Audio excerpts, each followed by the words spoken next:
everything that you have blessed us with in this beautiful land that you have created for us. Lord, as we go today, Lord, watch over us. Protect us from the hands of the enemy. God, you describe him as the prince of the air, and he's real. But this morning, God, you are greater than him. And we know, God, that when we call upon you, you always come true for us. I lift all the farmers into your hands this morning. We thank you for them. We thank you for all the produce, the fruits and vegetables that you have blessed us with. God, I pray for the information today, Lord, as it goes forth. We don't take it for granted. We thank you for this, oh God, information every Thursday that can pass on to us, and we don't take it for granted. Lord, I lift the farmers before you this morning who have lost, oh God, in the crops over the couple of days. My heart felt for them. Even the farmer that lost his animal. These days, God, you say, the heart of man is desperately wicked. Who can know it? Oh God, you talk about how we should love one another. And these days, the enemy is in control. But we pray, God, that you can able to put love in each and every one of us heart so that we can know how to function on this earth. So we give you praise this morning. God, as you use Real FM this morning to speak to us how important agriculture is.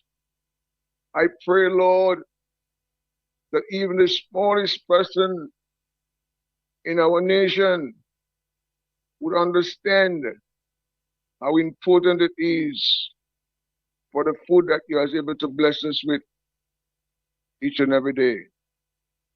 I pray for all the facilitators this morning, God. Lord, I pray, God, that as you use them, we will give them the wisdom to speak to us so we can able to know how to use each and every information that you have granted us with. So as we go today, Lord, be with us. Be with all the children today, God, as they travel to and fro. This beautiful land that you have blessed us with. God, we give you praise this morning. Thank you for your faithfulness. Thank you for your goodness. Thou art worthy, Lord. There is none like you. I think about someone who is not well this morning.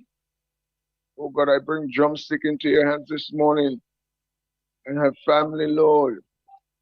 Continue to touch this lady of yours, Lord. Thank you for her every morning.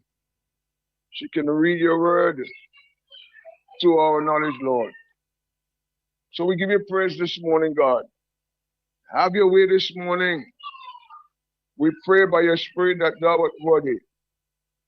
God, we thank you for everything that you're going to do today. We give you praise. We give you honor. We give you glory. Be with us show the day. Have your way today, Lord. And God, at the end, you get all the glory, all the honor, all the praise that you deserve. In Jesus' name, amen and amen. Amen and good morning to you, Mr. Chester Bandy David. How are you doing this morning, my brother?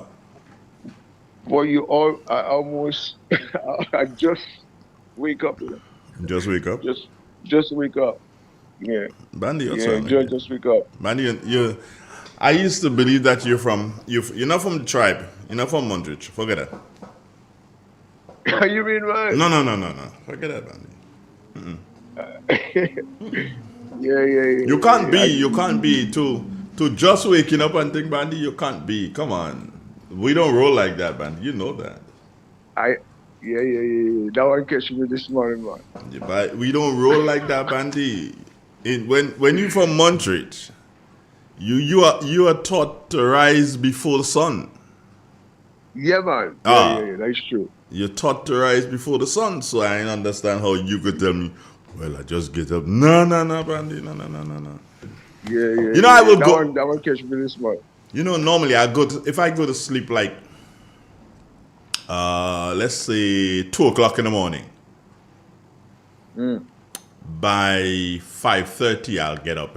I may go back to sleep, but I have to get up. Especially getting up and have a cup of coffee. Wow, that's the best thing.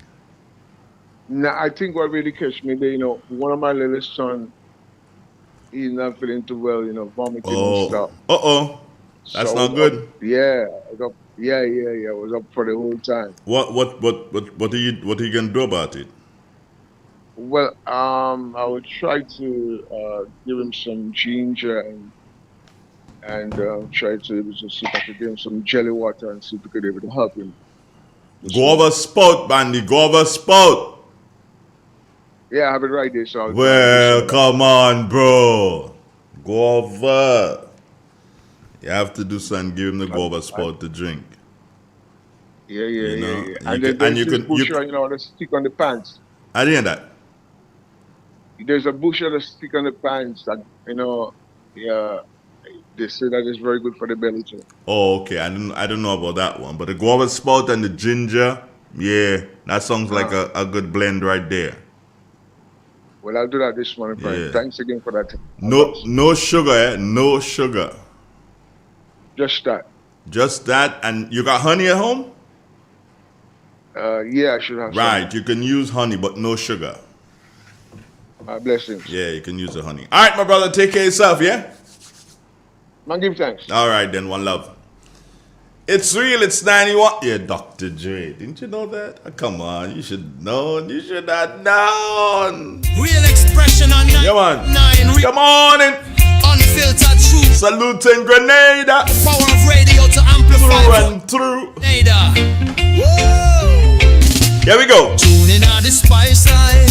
Hear the airwaves free. On the radio see. Whoa.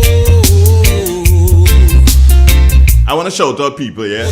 Those are latched on to the YouTube. But I wanted to reach at least 75. It's at 44. When I reach 75, I'd start shouting. So let's go. Come on, tell your friend, hey, come in. And hence to send George this. The people them a shout real expression now. I let your heart pour. Third and final day of Intercol 2025. Microphone to the heavens. The signal strong and clear. Voices of the voiceless, the oppressed, the sincere. Real FM are the vessel, your message fill the air. Speak your truth, grenade away your heart there. Real expression, real connection. Who's it gonna be today? 19 Your guess is as good as mine. reflection. Looks like St. David's Catholic The nation sing. Secondary, the girls division. Looks like GBSS in the boys division. Real expression, real connection. But today's a different day. You never know. Righteous reflection from the hills to the harbor here. You can see some amazing things happen on The song where any day of Intercol. shaman chant the blues. Farmer hymn the rain. Mama shares her wisdom, youths them chant for change. The radio no silence the struggles we face. Amplify the joy, the You know what I want to see introduced at the Intercol level? echo in. The walk-in race. Real FM hold the mirror to the Yeah, face. the walk-in race. I'd love to see that. Real up the truth select and let the people speak. Yeah, let the children walk, man. No weak heart, no meek. From Carriaco shores to the Greater Lake. And it could be the race that starts off in Intercol, yeah? Outside of the 1500, yeah, that race, the walk-in race. Imagine children starting to walk No censorship, no chains. from the Grenada's heartbeat pulsing through the FM here. Where would they start from?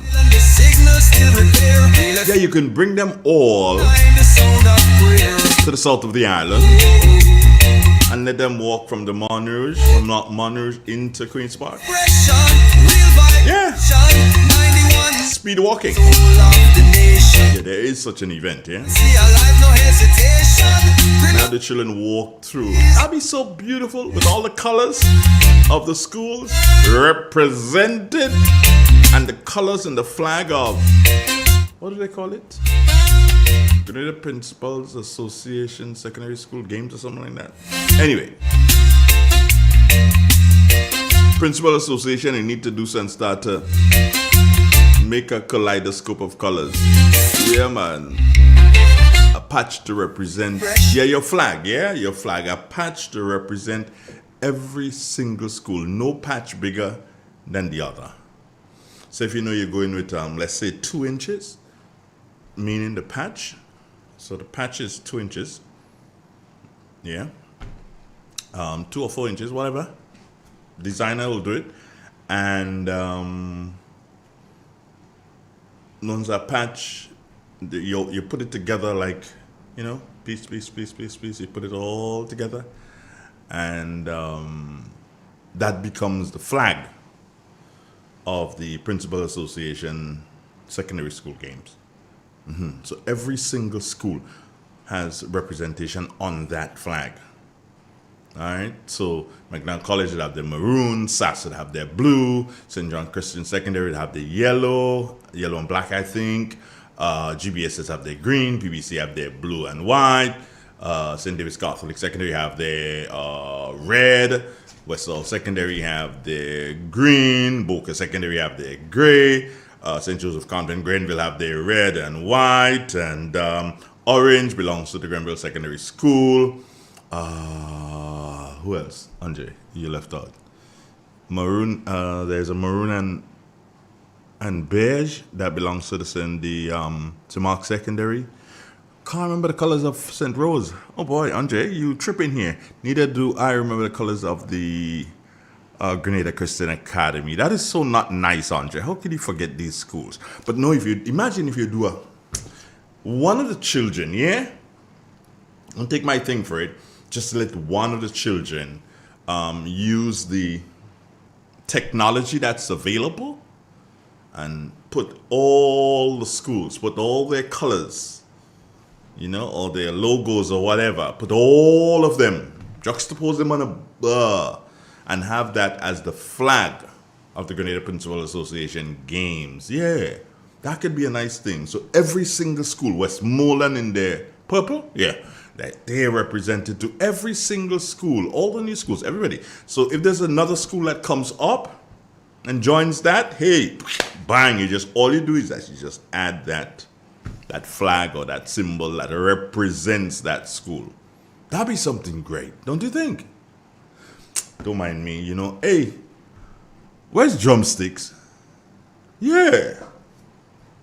What happened to drumsticks? I haven't had her for a couple of days. Did we have her yesterday? I don't even remember. Hey, drums girl, are you okay? Is something wrong with your phone? Somebody needs to tell me. Hey, please, find out. What's up with drums? I have not made contact with her. I don't think since Monday I've made contact with her. I don't know if contact was made with her yesterday. What do I have in my pocket here? Hey, I pushed the remote control for the television in my pocket. Came to work with that. Would you believe? Yeah, people say I'm addicted to TV. People who know me, they'll tell you, he's addicted to television. Okay, so we have 67 persons who are viewing right now. I thought we'd have more by now. And out of the 67, there are some who have commented this morning. Maxine Belfont, good morning to you, and how are you doing? 17 minutes after the 7 o'clock. Carol Belfont, good morning to you too. Errol Bonaparte, how are you, Errol? Adrian Watts, Hey, let me say good morning to Adrian again, Got something to tell you about Adrian. It's a good thing, though. So I was, remember I sent out and I said, hey, I wanted to have that particular picture. And now Adrian is in the US, Yeah. He's in the US, and I spoke to this guy, and he just continued to say, yap. Didn't deliver. No, he didn't deliver. But agent in the US was able to do so and make a call and get that picture for me. Hey, Adrian, you are the bomb, brother. Good morning to you. Yvonne Roberts, how you doing, girl? No, BJ is not in as yet, Yvonne. Alban Harris, top of the morning to Shirley Scarrett. Mona, my good friend, Mona. Yeah, Mona, my good Dominican friend. How are you, darling? Have a wonderful day, Mona.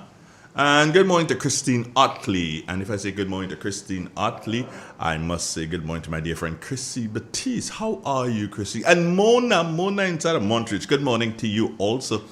And Theresa Joseph, what's happening to you this morning? Trust that everything is fine. And Miriam, good morning to you and everyone in your family. Ivanhoe, last of the morning to you, and Jerome Kenneth Lewis and Faithlin Harley Douglas. Good morning to you, Faithlin girl. You are the bomb. You tell anybody that I said you are the bomb. Gemma James, how are you doing? Yeah, Gemma, I probably would send a link to Dr. Twine this morning. I know you were supposed to be out of the country for a minute, so I'm not even sure if he's back here, back as yet. But Gemma James is in Texas. Good morning to you all, Texans.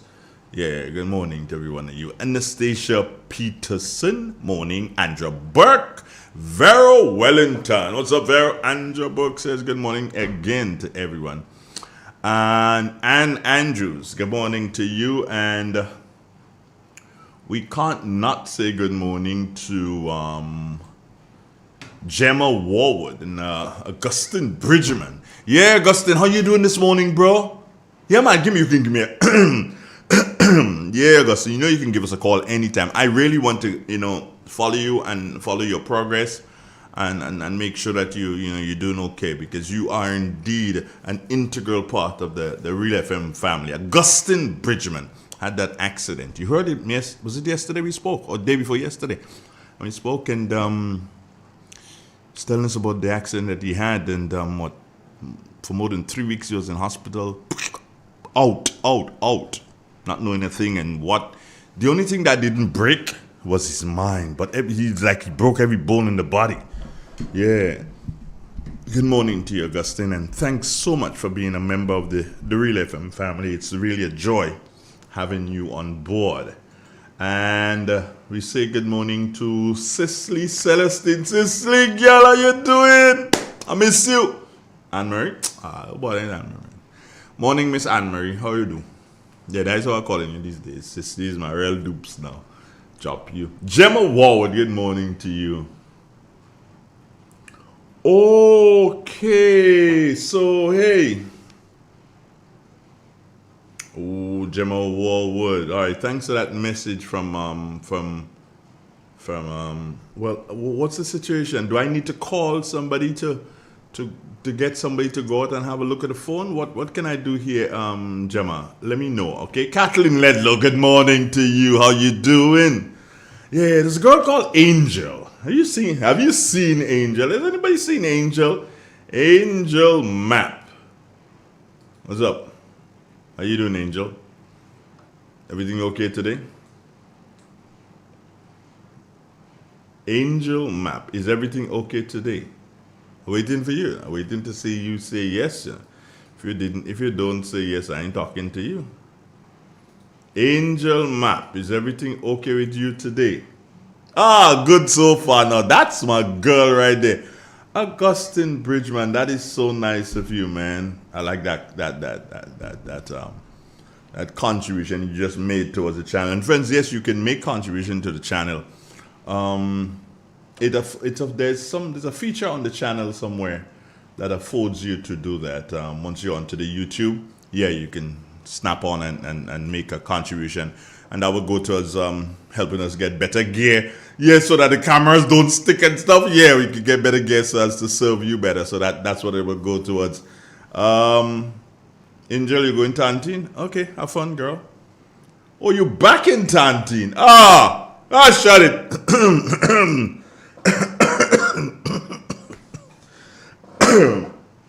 oh, please. Oh, shut it. Angel, you're not my friend anymore. Yeah. You don't know, but you just got dropped. You just got dropped, Angel. And I can't believe that you allowed yourself to get dropped. Yeah, that's it. Forget it. Don't even mention me anymore. Don't even call me. I drop you, I drop Peter, everybody get dropped one time just like that.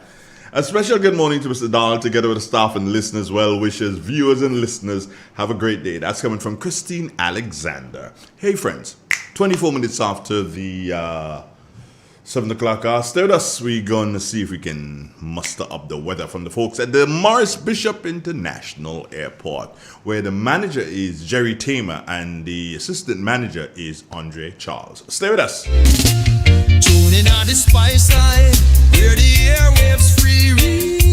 On the radio see.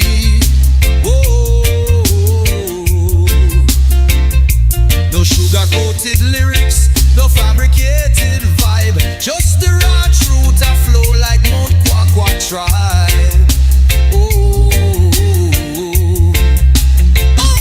From Grand Anse to St. George, this the people them a shout. Real expression now, I let your heart pour out.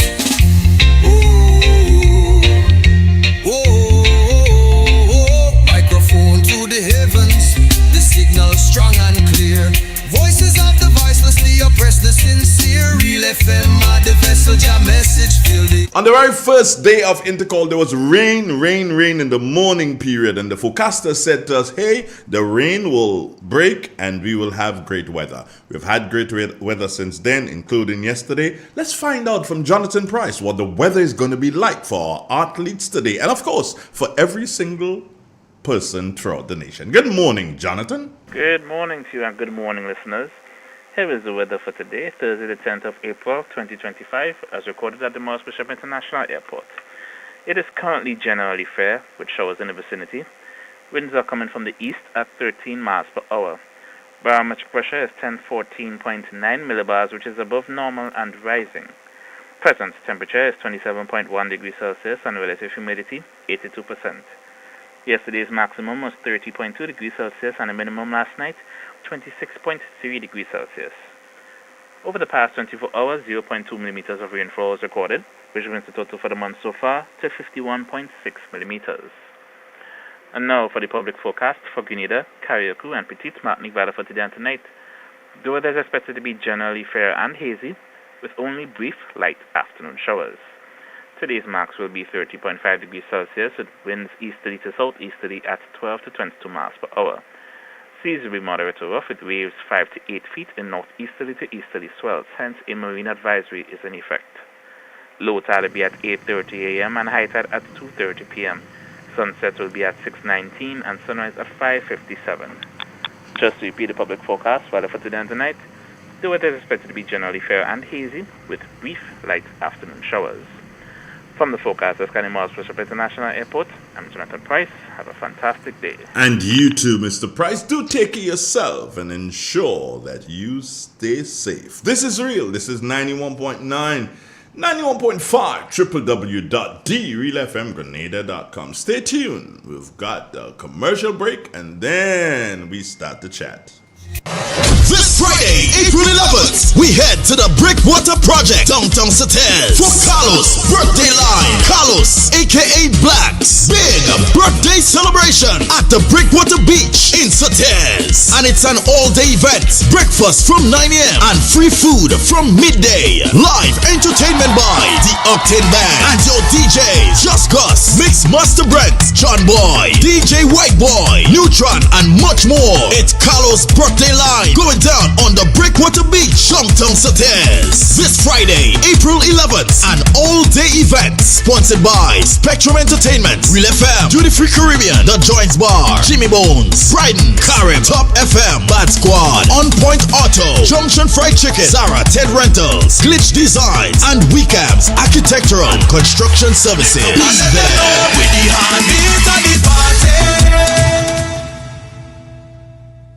In an industry where customers expect quality, M&N Hardware Limited is a leader in locally manufactured aluminum windows, doors, roofing, and guttering.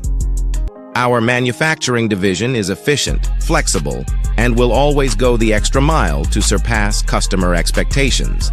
If you need security, sash, casement, or projected windows, we're able to do it. Our security and heavy-duty doors are state-of-the-art and can be customized specifically for you. Using innovative coating technologies and protective film, our roofing and guttering is weather-resistant, providing outstanding color retention for many years. Available in 24 and 26 gauge and a variety of color options. We are the leading company, a family that is proving to customers they can have their dream products. M&N Hardware Limited. Foundation to roof, let's build together.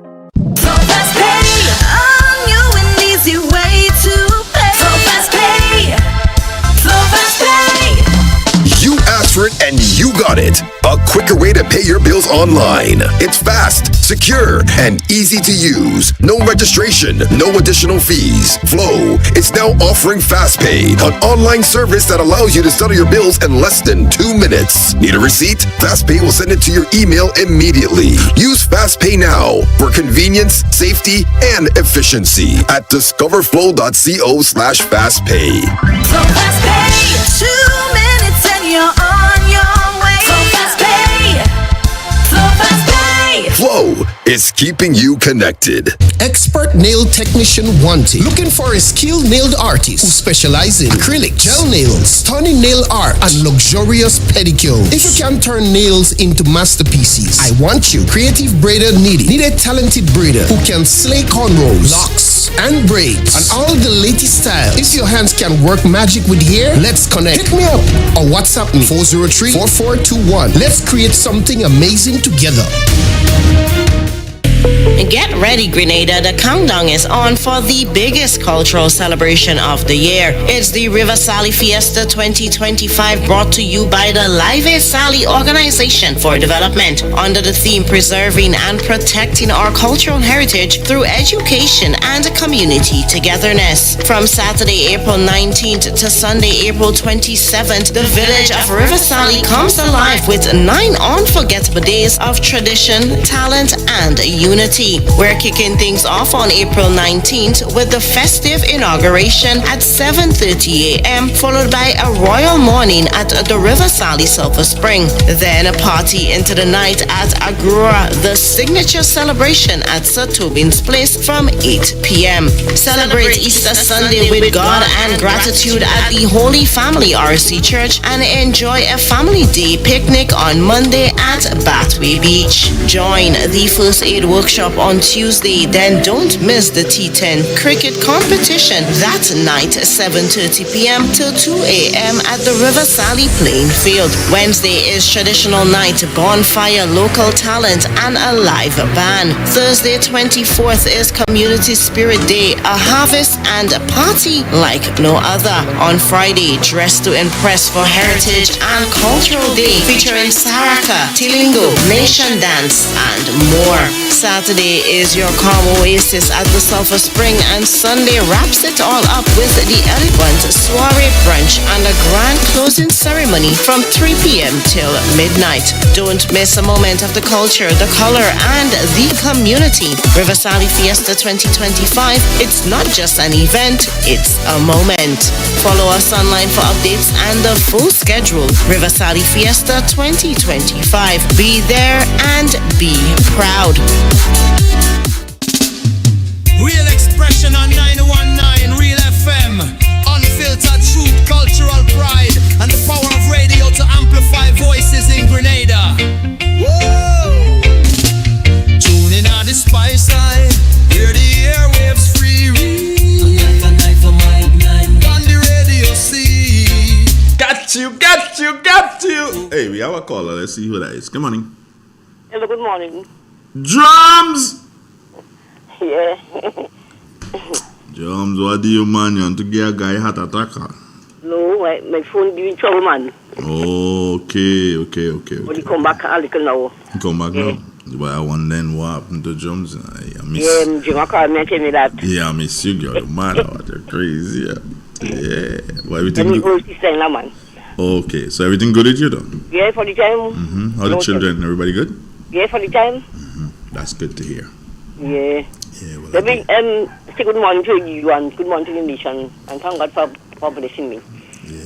Let me read a little scripture. Sure. Yeah, man, go ahead. Matthew chapter, I read from the word of God, Matthew chapter 5, verses 1, 2, and 3.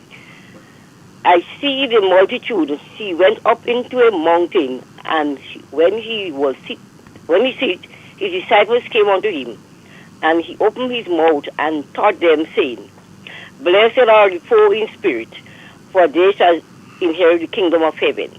Blessed are the meek, blessed are they that mourn, for they shall be comforted. Blessed are the meek, for they shall inherit the earth. Blessed are they which do hunger and thirst after righteousness, for they shall be filled. Blessed are the merciful, for they shall obtain mercy. Blessed are the poor in heart, for they shall see God. This is the end of the scripture reading. Thank you, my darling. No, you mustn't go missing like Jed. You'll give me heart attack. No, Crazy, man. I just do all the time. Don't try that. No. So, take care of yourself, love. You too. Have a wonderful day. You too, darling. Bye-bye. It's Thursday, not a lovely weekend yet. Yeah, not yet. Tomorrow, please. Okay, enjoy the You what? Intercol? Intercol. You back in? Okay, no use, girl. All right, let's go. Let's go. Yes. All right, darling. Take care. Yeah, bye. All right, bye-bye. See, drumstick sass. Yeah, see, don't get twisted. Don't get that twisted. Yeah, Angel back in Anglican High. Well, yeah, my niece went to school there. Yeah, my niece went to school there. And in the days of the Jackson sisters, Patty Jackson and all the other Jacksons, they were good. Yeah, that's when my niece was going to school. My niece was a netballer.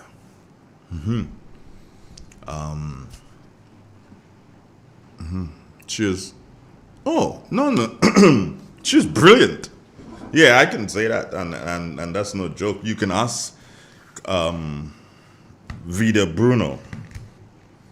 Anytime you say Vida Bruno, just ask her, was Andre's niece any good at netball? And she'd tell you, she was one of the best shooters that came through the system. I saying it straight, as a pure shooter in netball, I know many folks would remember the name Janice Celestine.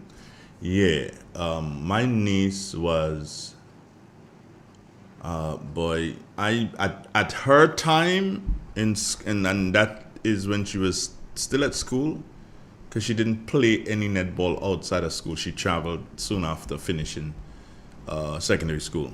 But still at school, I would say she was in Janice's class. And Vida will tell you the same thing. She was good, very good. Her name, Geralda White. Yeah, how could a White be? She was carrying her dad's last name. She was carrying.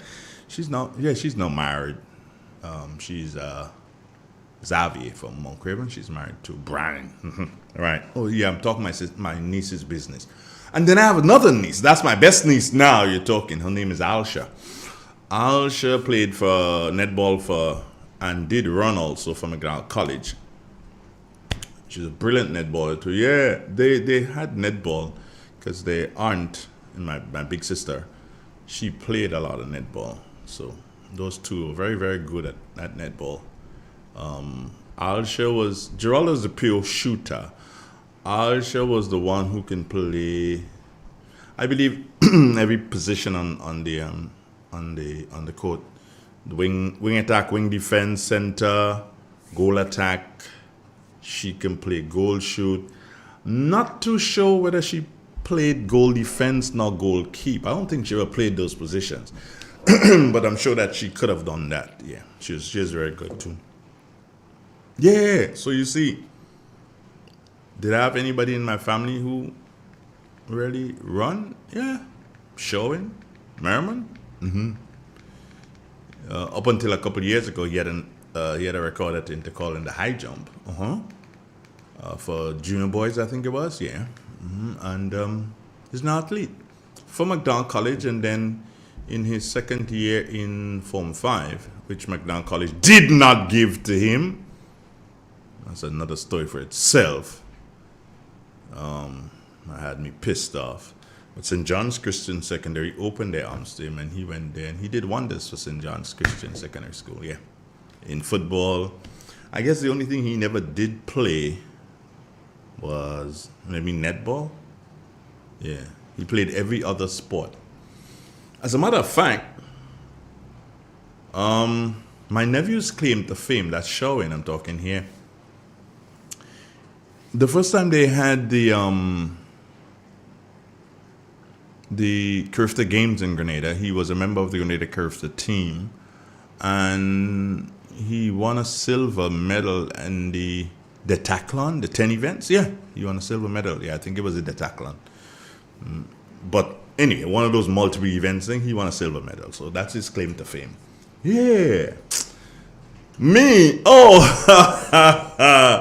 I did a bit of high jump in school. Nothing to talk about. No. I was no outstanding athlete. Are you crazy? No, that's not me. What else? Oh, I played basketball. Not in school. Played basketball after I finished school. Played basketball. What else did I do? That's it, basically. And talk. Yeah, you can say that's all. If you say Andre could only talk, I ain't saying nothing. I ain't hating on you for saying that at all. If you say, oh, he talk alone, he could talk. That's all right. Can't hate on you for that. Big up yourself. Breathe. And feel easy. Imagine yourself grooving to this one in a party, and you go bloop bloop bloop bloop, Mr. DJ, wheel that one again. Real expression on 919 Real FM. Unfiltered truth, cultural pride, and the power of radio to amplify voices in Grenada. Whoa! Tuning on the spice side, where the airwaves free. On the radio see. Whoa! No sugar-coated lyrics, no fabricated vibe, just the raw truth that flow like Mount Kwakwa Tribe. From Grand Anse to St. George, this the people them a shout. Real expression now, I let your heart pour out.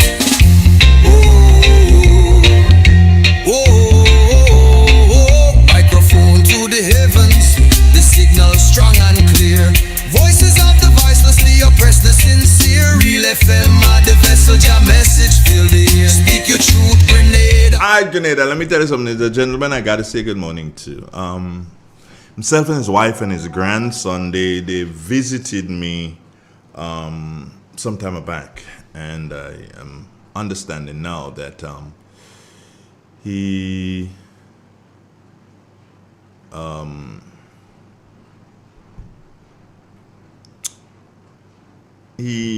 fell, and it's not been on the up and up, you know, as it should be. But the most wonderful thing for me is that he religiously listens to Real FM, especially to the morning program. You know, and his wife is letting me know that despite his challenges, you know, he never misses the morning program. And that's why, that's one of the reasons why, not because of him, but because of you, all of you. That's why I always make sure that I'm in condition to come here. All right? There are other things that I can do. Yeah, sure. But all these other things I refuse to do because I care so much about you. And for somebody like Teacher Lovey, yeah, or that Ladig, hey bro, you know I love you and I care about you a whole lot. And one of these days I'm gonna make some time to come visit you. And it's nice to know from your wife that, well, it's not nice to know that you're not feeling well, but I'm happy that she gave me the information, you know, and I know it's been tough for you. I know it's challenging, if I may say the least, you know. And for those of you wondering, you should know Teacher Lovey. If you don't know him, Richard Thomas is his name, but everybody knows him as Teacher Lovey out there at La Digue inside of St. Andrew. Hey, how they say it? Big up yourself, man. Yeah, I got you. You know, Real FM got you. We are in your corner. We battling with you. We are all going to go through this together with you. So, Teacher Lovey, for you, I play the song again from the top. Real Xpressions. That's for you. 9 Real FM. Unfiltered truth, cultural pride, and the power of radio to amplify voices in Grenada. Whoa! Tune in on the spice side, hear the airwaves free. On the radio see. Yeah, man. Whoa. So, Lovey, big up yourself, yeah? I'm there with you. I got you, okay? Kali Baba said, Mr. Donald, Grenada's first international star in the 400 meters is your good family. That's my grandfather's grandson. Are you talking here, Kirani? You mean Kirani is my family? Are you telling me that? Okay, hold on, folks, hold on. Let me get this thing correct here. Is that what you're saying? Oh boy, no, Kali Baba. Is that what you're saying? Because the state. Let me read this thing again. Kali Baba says, Mr. Donald, Grenada's first international star in the 400 meters is your good family. That's my grandfather's grandson.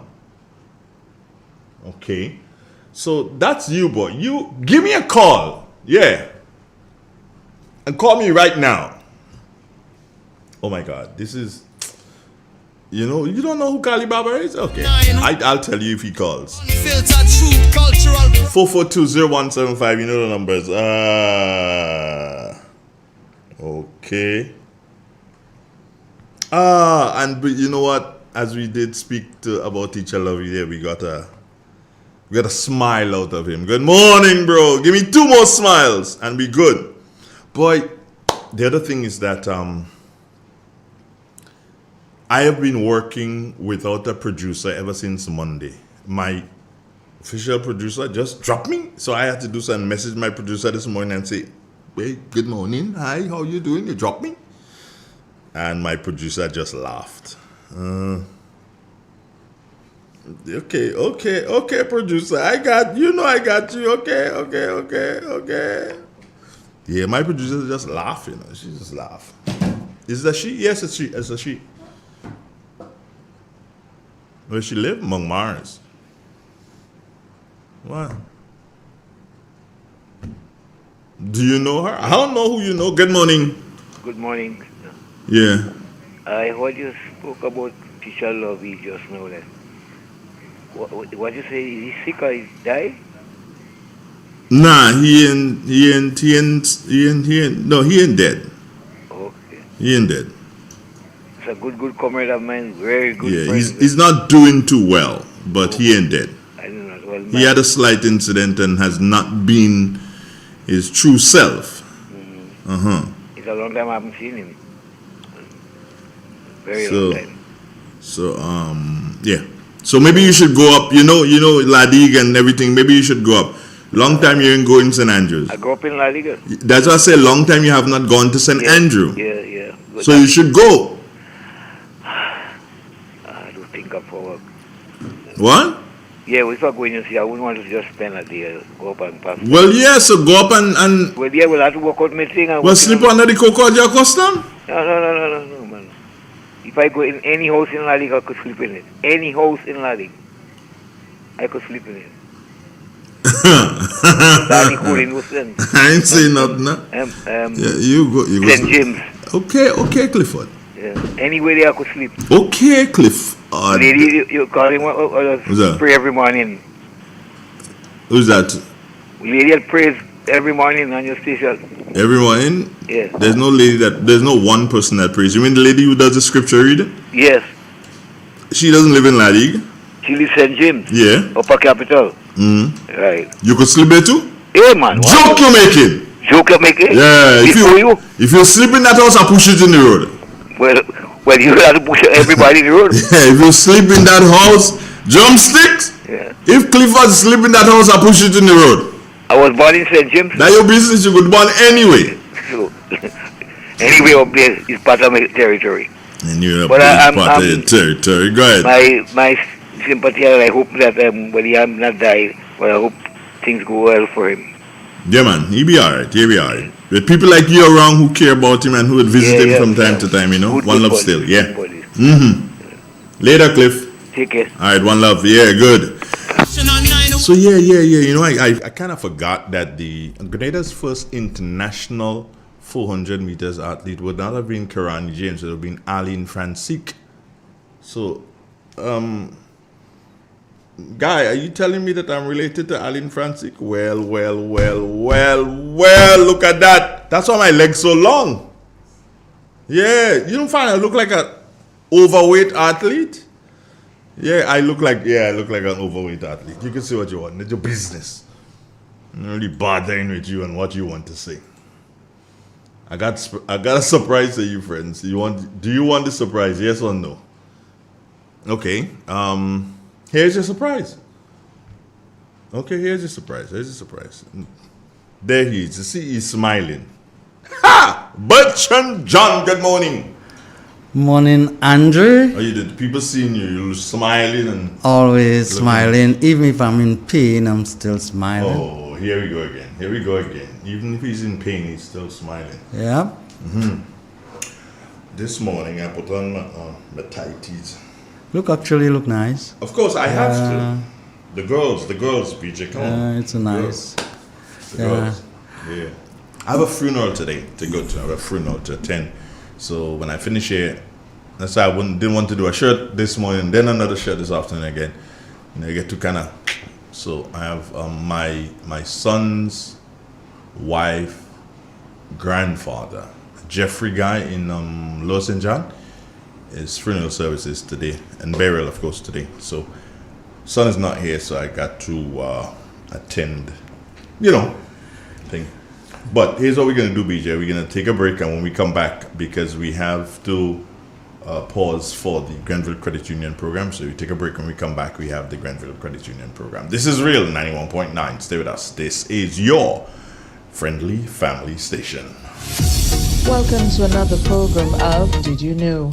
A 5-minute feature from the Grenville Cooperative Credit Union. I am your presenter, Ursuline Crosby. On this week's program, we will start off with a presentation of some much-needed ceiling and standing fans to the principal, staff, and students of the Telescope RC School. Here now is the GCCU's Marketing Officer, Alicia Roberts. Today, the Grenville Credit Union is here at the Telescope Primary School here in St. Andrews, and knowing the Grenville Credit Union, we're all about giving back. We're all about supporting education. We're all about supporting children and their future. And we would have received a request, and it was something simple. It wasn't something that we had to think about, and today we are here to deliver, to hand over some fans, both standing and ceiling fans, to the Telescope Primary School, and we are happy to do so because we want to ensure that the children are comfortable.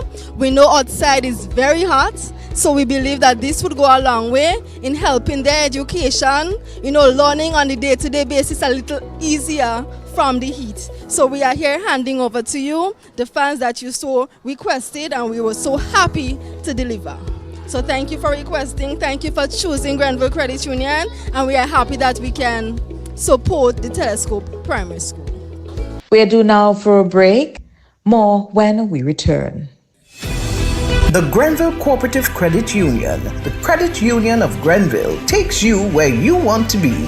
Feel secure with the Credit Union of Grenville, taking care of all your financial needs, including savings, loans, mortgages, and sound financial advice. Serving you with branches on Jubilee Street in Grenville, Lucas Street in St. George's, and new, spacious, convenient, and modern facilities on Seton Brown Street in Grenville and Grand Anse. Call us on 442-8602 or visit one of our offices. With Grenville Cooperative Credit Union, the Credit Union of Grenville, your financial security is guaranteed. Welcome back. In case you're just joining us, you missed the first part of the program where we shared a presentation of much needed ceiling and standing fans to the staff students of the Telescope RC School. Before we conclude today's program, just to remind you of some recently added technological advancement that the GCCU has made in an attempt to ensure that we can better serve you, our members. You are encouraged to download the mobile app, Grenville CU Mobile, where you have an opportunity to check your account balances, transfer funds within your account, and to other family members, or pay your loan and also request checks. And if you have the mobile app, you also need to ensure that you sign up for the GCCU International Debit Card. With the card, you can withdraw cash from any ATM where Visa and Connex signs are displayed, and the Grenville Credit Union International Debit Card is accepted worldwide. It offers you some unique features, though. The International Debit Card is attached to the call deposit on your account and not the regular savings where most of your money can be found, therefore being an added security measure to protect our members' funds. When you need funds to be accessed, simply use your Grenville mobile app to transfer the funds to the accessible savings or your call deposit for the card. Also remember that there's some added security. 3D Security is a secure verified by Visa service that provides an extra layer of security when you shop online with your GCCU International Debit Card. It delivers a simple and secure authentication experience for the cardholder if the transaction is deemed high risk. A one-time password would be sent via text or email to verify that you were actually the one who made the purchase. So we encourage you to visit any of our offices. We are located on Jubilee Street in Grenville, that's our head office. Also another on Seton Brown Street next to Health Plus Pharmacy, on Lucas Street downstairs the Derek Sylvester Building, and our most recent addition, our Grand Anse office at the Regency Complex. Our opening hours, our head office in Grenville, Monday to Thursday, 8:30 to 4:30 p.m.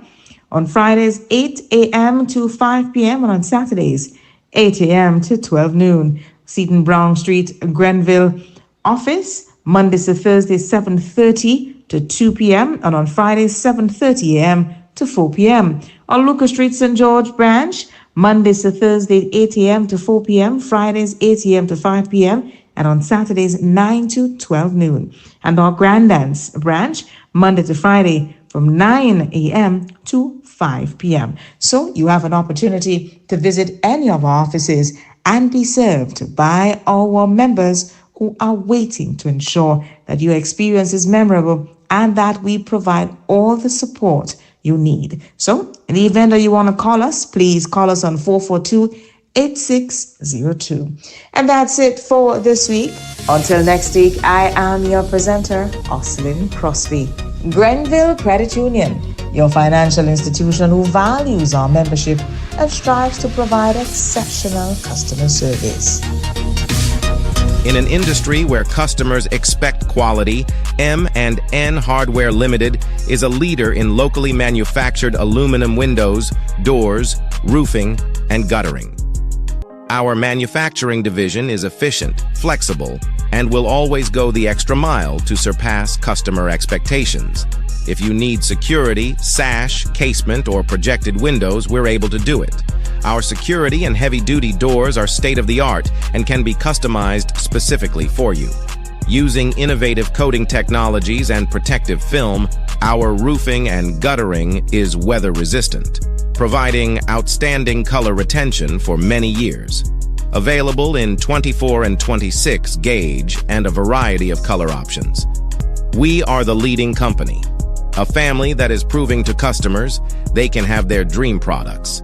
M&N Hardware Limited, foundation to roof, let's build together. This Friday, April 11th, we head to the Brickwater Project, downtown Sates, for Carlos' birthday line. Carlos, aka Blacks, big birthday celebration at the Brickwater Beach in Sates. And it's an all-day event. Breakfast from 9 a.m. and free food from midday. Live entertainment by the Octane Band and your DJs, Just Gus, Mix Master Brent, John Boy, DJ White Boy, Neutron, and much more. It's Carlos' birthday line going down on the Breakwater Beach, downtown Sates. This Friday, April 11th, an all-day event sponsored by Spectrum Entertainment, Real FM, Duty Free Caribbean, The Joints Bar, Jimmy Bones, Bryden, Karim, Top FM, Bad Squad, On Point Auto, Junction Fried Chicken, Sarah Ted Rentals, Glitch Designs, and Weekams Architectural Construction Services. Be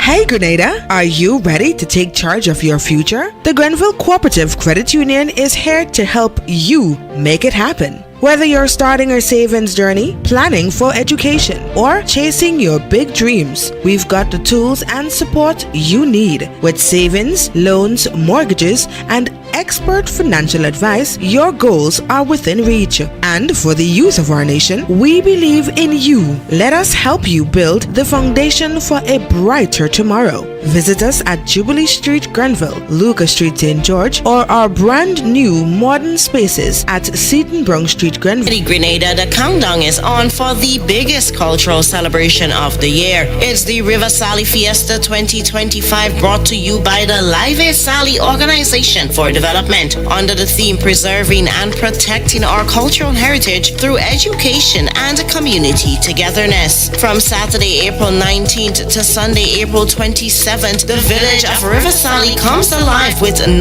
unforgettable days of tradition, talent, and unity. We're kicking things off on April 19th with the festive inauguration at 7:30 a.m., followed by a royal morning at the River Sally Silver Spring.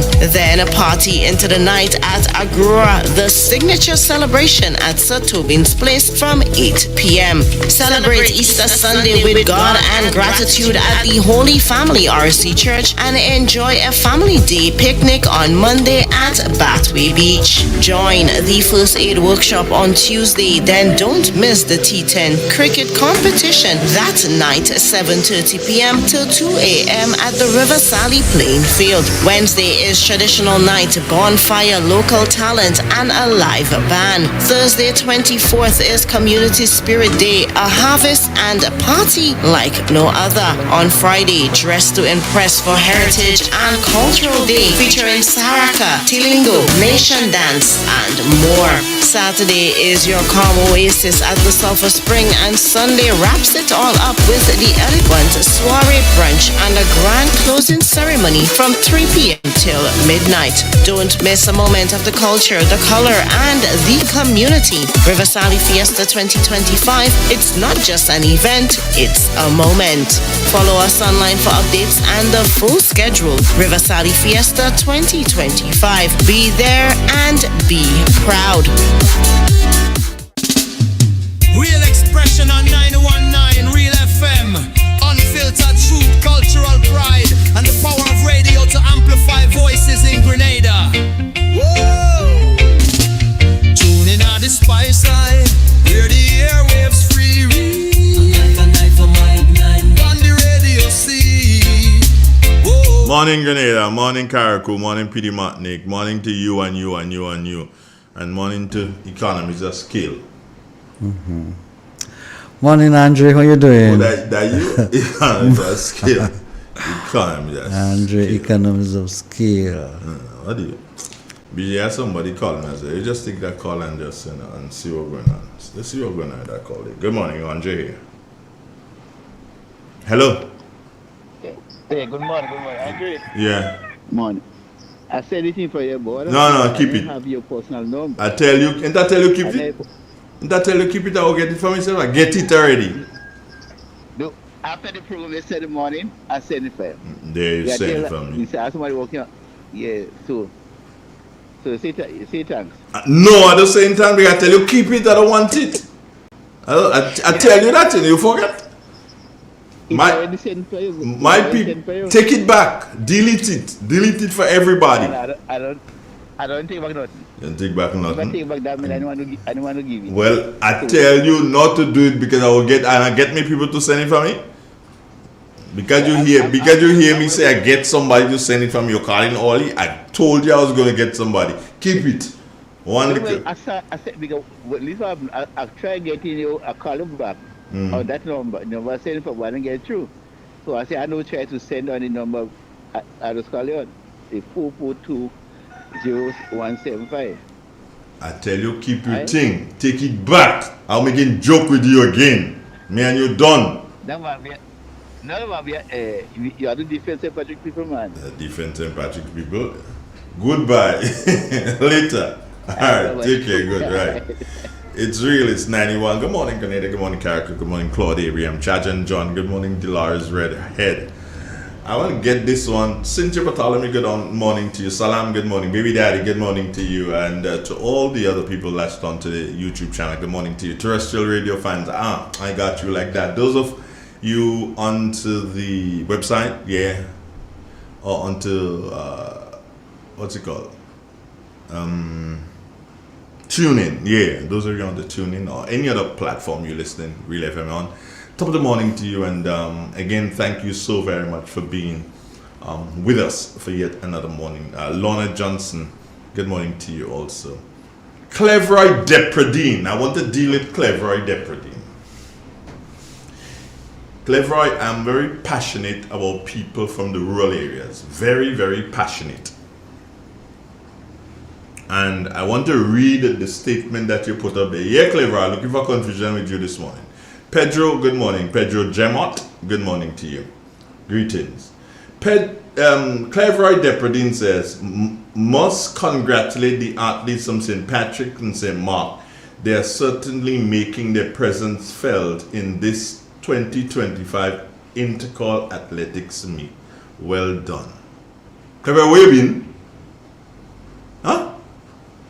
Athletes from St. Patrick, athletes from St. Mark, athletes from St. Andrew have been making their presence felt at Intercol ever since Adam was a little boy. Adam now old man walking with stick, looking to close it down in life. According to Mr. Pierre, Adam did the departure lunge. So since before Adam reached in the country, athletes from all these St. Patrick's and Marks and Andrew be making them up. What's wrong with you? You forget Anthony Dog Charles? You remember that name? And Geraldine McSween? Remember that name? Remember Verlin Duncan? She was a Margot? Remember those names? What's wrong with you, Cleveroy? Behave yourself, eh? Take it easy. People from the rural areas been making them mark as it relates to Intercol a very long time ago. McDonald College had help me BJ from Bartholomew Cressy. Remember him? McDonald College had Alban Vespri. Remember him? Huh? What's wrong with you? Congratulations on making them mark.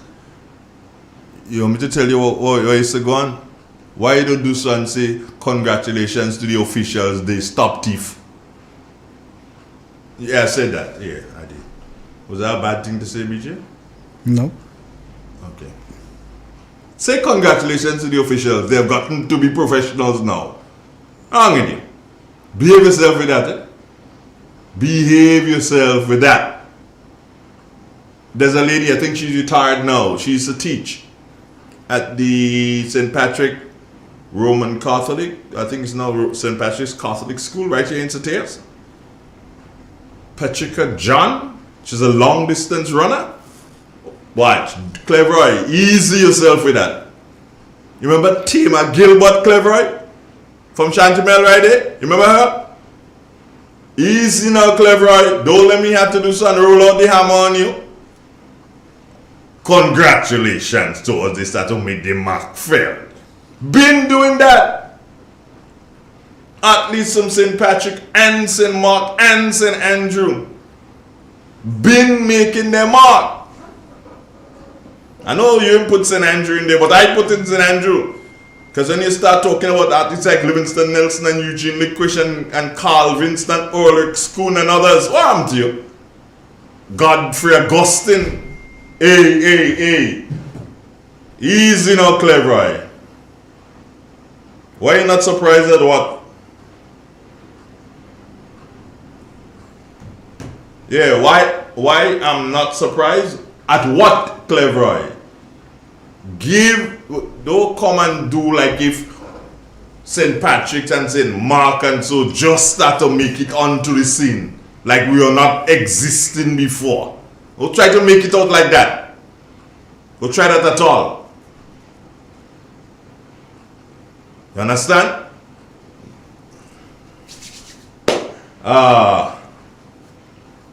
McDonald College won Intercol before, you know.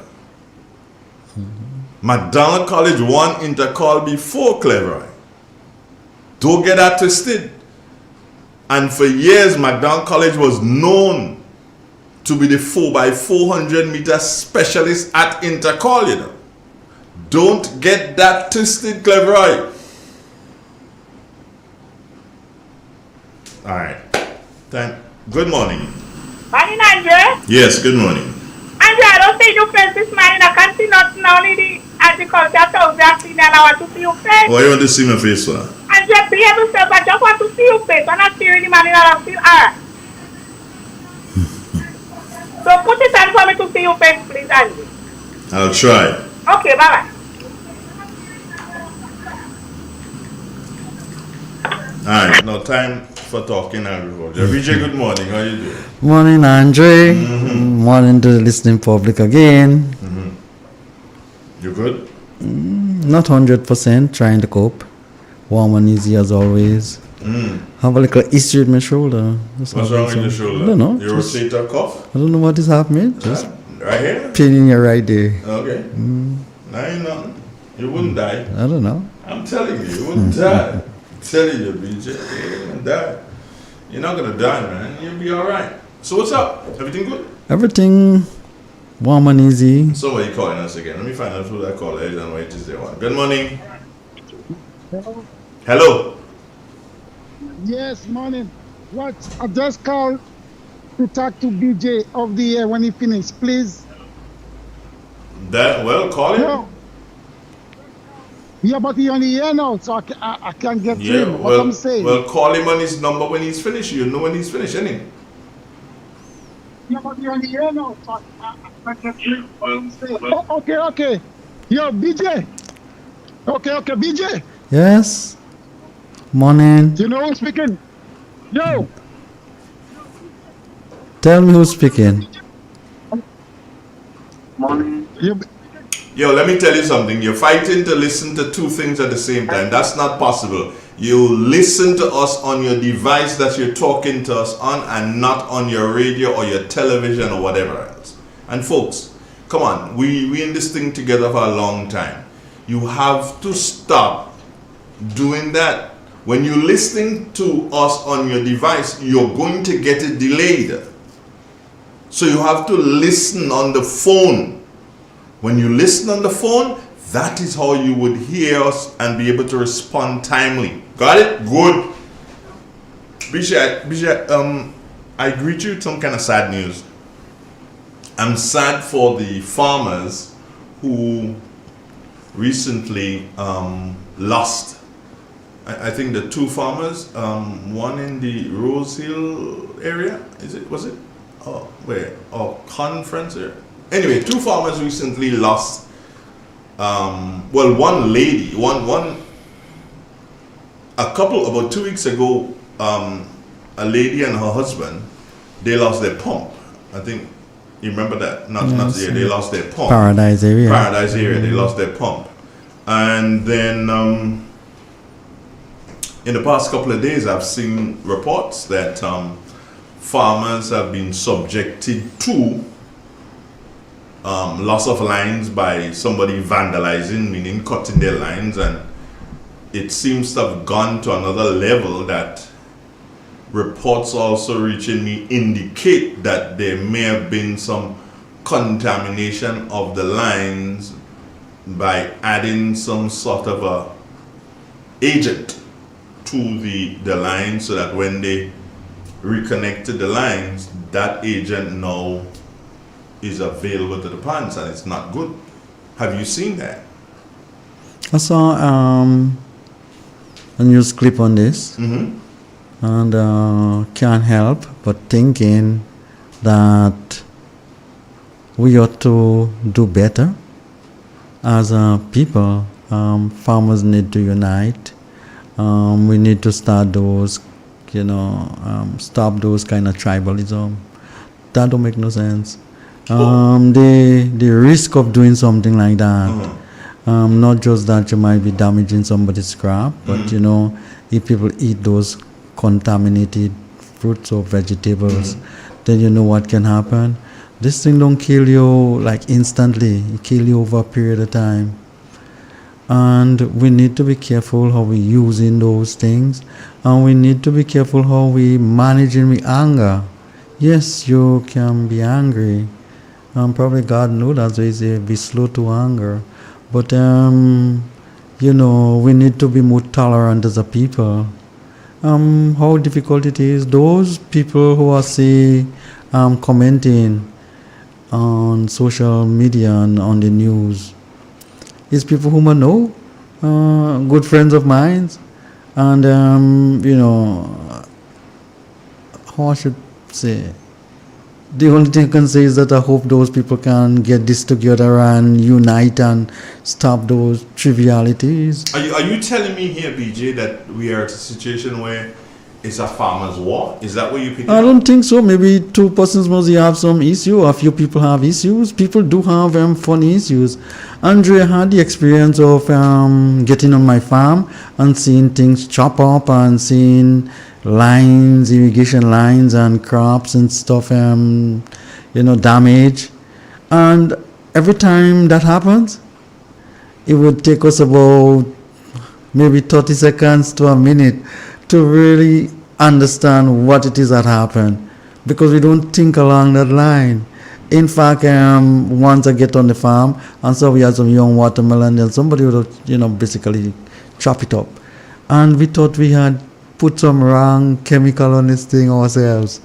It took us a while to realize, but wait, somebody that cut up this thing. You see, Andrew, because you don't really think about those things, but sometimes, people have funny, thoughts in the back of the head. And I'm saying that those things don't benefit anybody. Remember, we all should get up with one agenda in the back of our head every single day. Is that we need to produce for our country. Big, old, small, young. We need to think about it in that way. We need to build today. We need to develop today. And by doing those things, those kind of destruction, wanton destruction of properties and crop and stuff like that, that'll benefit in anybody. Just like that. It don't make no sense. Yeah, I understand you here, BJ, but and while you're talking, I'm thinking, okay, how do you mitigate against these things? And instantly in my head, well, it's like cameras, and I'm like, yeah, cameras, and probably you don't get a good view of the person and whatever. And I'm thinking, how the hell do you do it? And something just came to mind, BJ. And it came to mind, what brought it to mind is that because I look at a lot of stuff on television, YouTube and so on. And there are, in the bank, in the United States, when they have all these bank robberies and everything like that, what they did was put a certain amount of notes. When you give them the bag to put because you're robbing, you stick them up. So they put in everything in the bag, but they put in a certain amount of notes that are triggered. And as long as these notes are not in the bank, inside of the bank, as soon as you go outside, they explode. And they explode, they discolor the money that is in there. And therefore, you can't use the money because everybody will know those are monies that have been stolen. So you can't use the money. Further to that, once you open the bank and your hands get onto that substance, it is a substance that takes a very long time to wash off. And I'm thinking here, BJ, probably it is time for farmers to start thinking outside of the box. And you do trip lines and so on your farm. And maybe you, the farmer, you're the only person that know where the trip lines are. Not even your workers know where the trip lines are. And lines are tripped. This liquid sprays on you, where you're going to stay inside for the next couple of weeks because you can't come out. Because anytime you come out and there's people see it on your hand, your face and whatever, they know you're a thief. Because that is where it comes from. It comes from the farmer's property. Those are things that we have to start to do. And hence the reason why I thought I'd share. So I know you've got a big farm, BJ. We can start investigating that particular one. Trip lines to have these things trigger off. Cameras trigger off. All sorts of things trigger off. You can have different gadgets that you can use to, provide additional security on your property. However, Andre, I of the opinion that education probably is the key here. Sometimes, because sometimes what we're doing is reacting rather than preventing. I think education is what is needed here. We need to educate our people to learn to live together. Humanity is a bigger aspect than money and property and all of those things. And if we don't learn to live as a people, we are heading for trouble. We're too fragmented. Everything we have to make some, unnecessary issues, which doesn't really make sense and don't benefit your country. Your energy is spent in the wrong direction on negative things. Think about the time people using to promote those things on social media and to propagate it and to, make drama out of it and whatever. You could have spent that energy doing something more important, something more productive for your country. And I think education is the key. Andrew, somebody said education or rifles. Oh my God. Well, yes, you can start calling for horses. You can have deterrent. You need to, in conjunction with that. But I still think that most of us have to be focused on education. Andre, I put up some cameras on my farm. I would have some dummy cameras with infrared light to show, to demonstrate to thieves that, hang on, please, there is cameras, you can't miss it. So if you go in the night and you miss out on the sign, there is an infrared light all over the place, you can't miss out on it.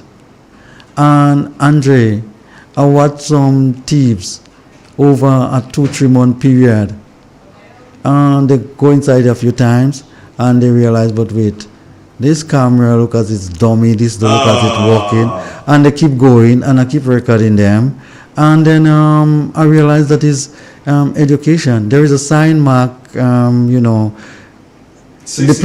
place is guarded by cameras. I've seen that. And you can't miss it out. There is other things that showing you, hang on, you shouldn't go there. But the education, Andre, you tell yourself, hang on, this person just doing that to, to deter me, but they're not serious. And only while you're being checked, you're being do that. It's because of your level, Andre. You're delusional. That's why you need to spray them with ink so they can't walk. So what they do, so they walk the road. Hey boy, you go down BJ farm boy, you that thief. Andre, education, education. And the ink works morning, noon and night, anytime. Imagine BJ, that ink do so and then all on your face everywhere. Your face and it can't come out. So you can't eat it because you can't go and buy nothing. Because as soon as you go and buy, say, let me call the police, but where you come out, where you get that ink? Andre, we need to ease up the work for the police. We need to, the predial larceny officers, we need to give them some time to sit in the station so to put up their foot. And Andre, they're supposed to be running behind thieves and making all this puppy show all about the place. As far as I'm concerned, we need to have a population that, how I should put it, can take care of itself. This thing about you have to have special predial larceny and you have to do this and you have to do that.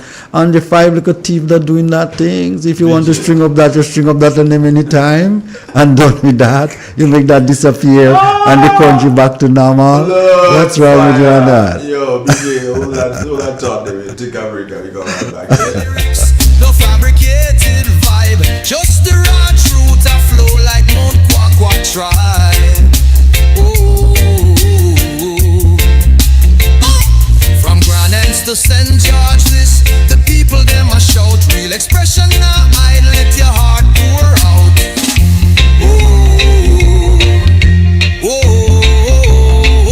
Microphone to the heavens, the signal strong and clear. Voices of the voiceless, the oppressed, the sincere. Real FM, the vessel, your message fill the ear. Speak your truth, Grenada, where your heart there. Real expression, real connection. 91.9, the righteous reflection. From the hills to the harbor, hear the nation sing. Real FM, the sound when make freedom ring. Real expression, real connection. 91.9, the righteous reflection. From the hills to the harbor, hear the nation sing. Real FM, the sound when make freedom ring. Shaman chant the blues, farmer hymn the rain. Mama shares her wisdom, use them chant for change. The radio no silence the struggles we face. Amplify the joy, the pain, the grace. Not making the rhythm, cocoa in the bass. Real FM hold the mirror to the spice all face.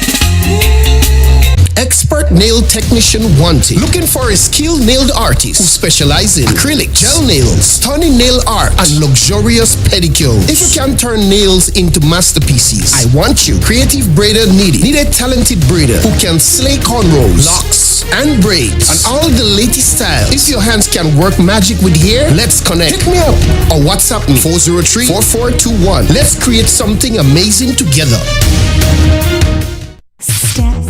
Inside, immerse yourself in colors that come alive. Color by Sissons. Let your imagination run wild.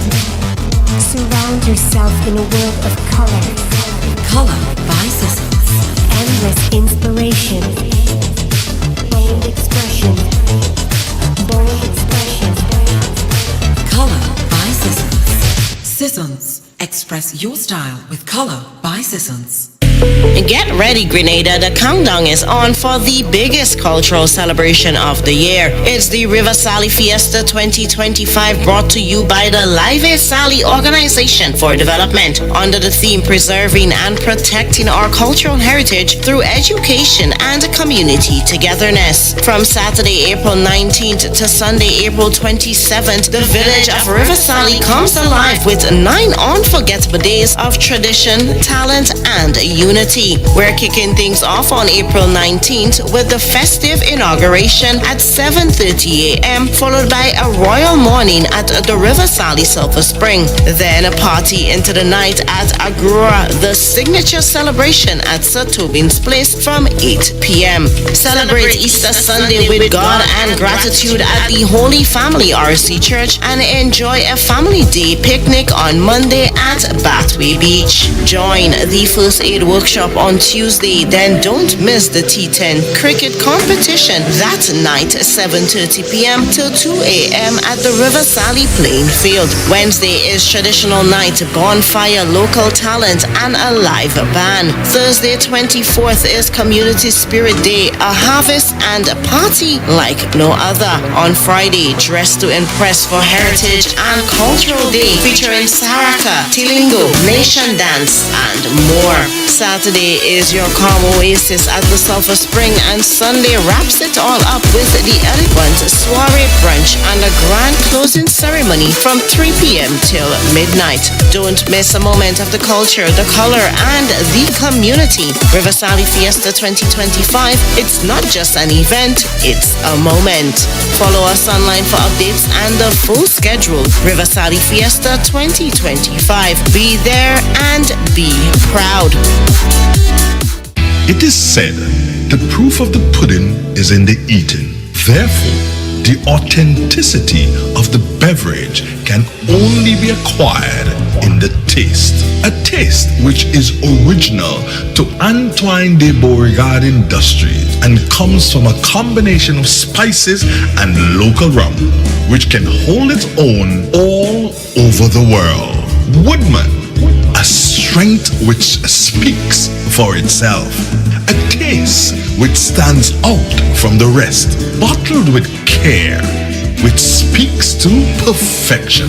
Try Woodman today and be stunned by a flavor as never before. Let your palate savor that which is produced locally. Do not be deterred by substandard products.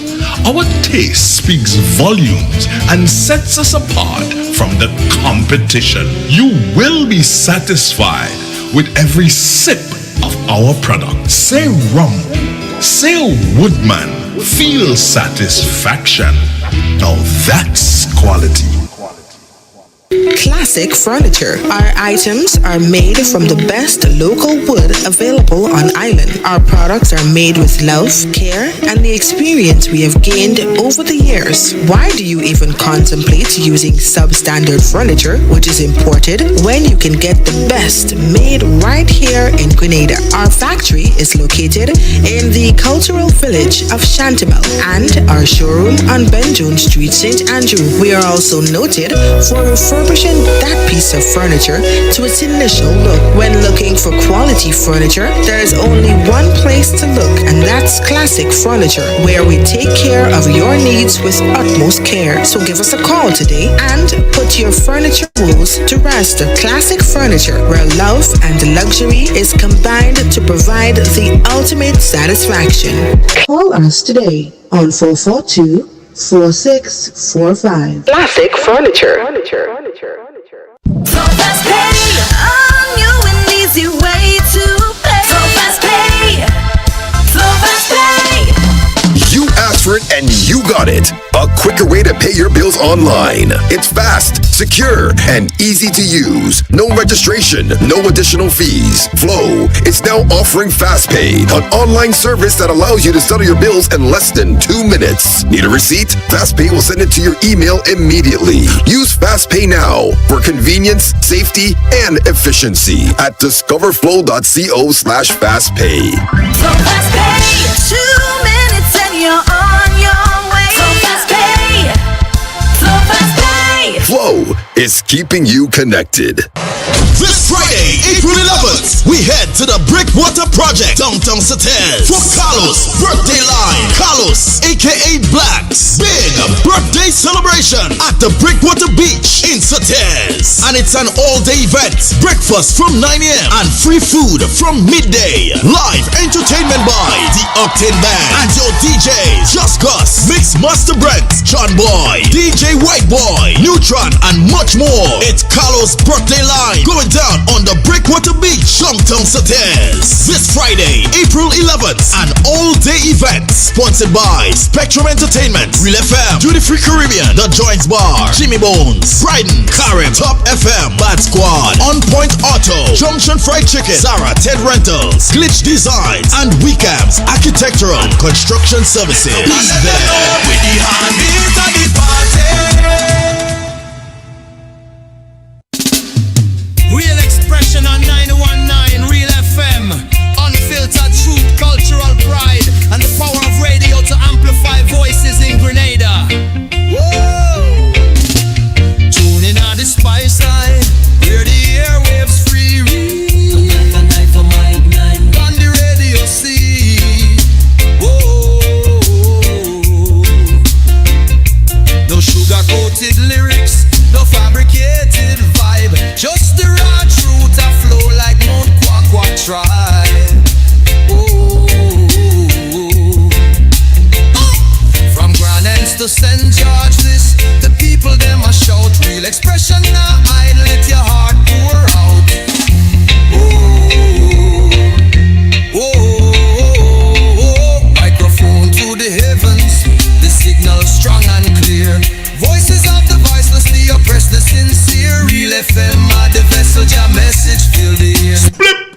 DJ, I know you like that tune, eh? Big tune. Yeah, one wicked tune that. Yeah, man. I'll bring down the artist from New York. Yeah, I'll bring down the artist. Really nice song. So the radio station, you know. Yeah, man. Yeah. Just carry a vibes with it, you know. Yeah, carry. If I call her, let me see a vibe that call her carry. Morning. Hello, good morning, Mr. Donald. Good morning, sir. How you doing? Well, tell you, although I call it the wrong time, I spent a long time waiting, but I will add. Tell me. The conversation going on with you and Mr. DJ. Mm-hmm. When you talk about what trap to set, and you talk about education. Mm-hmm. But I would like to know that education is for who? If it's for the thief or if it's for the owners, the police property. I like that. I would like to know who the education for. Because what I've seen is that now, even though you try to educate the thieves, how much thief you could finish educate? And when hatred, pain people, hatred and jealousy, sometimes when they watch your plantation and they say against you go make some money or whatsoever, they will do anything. Even though you and them have any other conflict, all that could be in it just the same. Mm-hmm. So, I still feel the area where you're going much better than that education is doing. Yeah. Let me get the thing to spur on them so you stay on them so they anytime you see them, you know them is thief. Yes, because that educate you won't able to don't educate. I don't know. That's why I love you, man. I love that. And let me tell you something, by the way. Let me make you know who's speaking there. Tell me. That is Kitty Jesus' nephew was speaking there. From Shanty Kitty from Shanty, man, my dear darling Kitty. Yes. She was my aunt. Well, you know what? I give you permission to call every day now. You have to do something, pick up Kitty rolling. You have to call every day. I call regular. Well, in and between. Mr. Pierre's call on anything when Luby and the others call. Okay. But there is certain topic going on. Sometimes not all things I follow up much. Especially this bishop thing every minute. I don't always study it so much. You know, I don't say about bishop. But what I tell Mr. Pierre, he talk about the spirit. And them they invoke Maurice Bishop's spirit. That is the prime minister. So I say, ask him if he don't have nobody in the country, what could them drive away the spirit and them what he talking about there? Well, I don't know who go send back the spirit. But let me tell you something. And this one is straight up truth. Yeah. Back in the days, I had a white Toyota station wagon. 6105 was the number. Yeah. I was working in GBN at that time. Right. So I'll drive down to work every morning. Yes. One morning, and I was living in High Street that time, and I came out to go because I have to leave up here because I have to be on site by at least 4:45. Reach down for 4:45. So by 3:30, I'm leaving. Right. And when I come out, I'm looking towards the cemetery side because that living close to the cemetery, and I saw this figure go inside of the cemetery. I'm like, well, who the hell going to the cemetery that time of the morning? Yeah. Right. So I stop my car and I'm driving up by the cemetery, and I look down and I see somebody in total black walking down inside of the cemetery because there are a couple of street lights. Well, you know Mali cemeteries. There are a couple of street lights, so it's not totally dark, so you can still see. So anyway, I forget that and I drive down.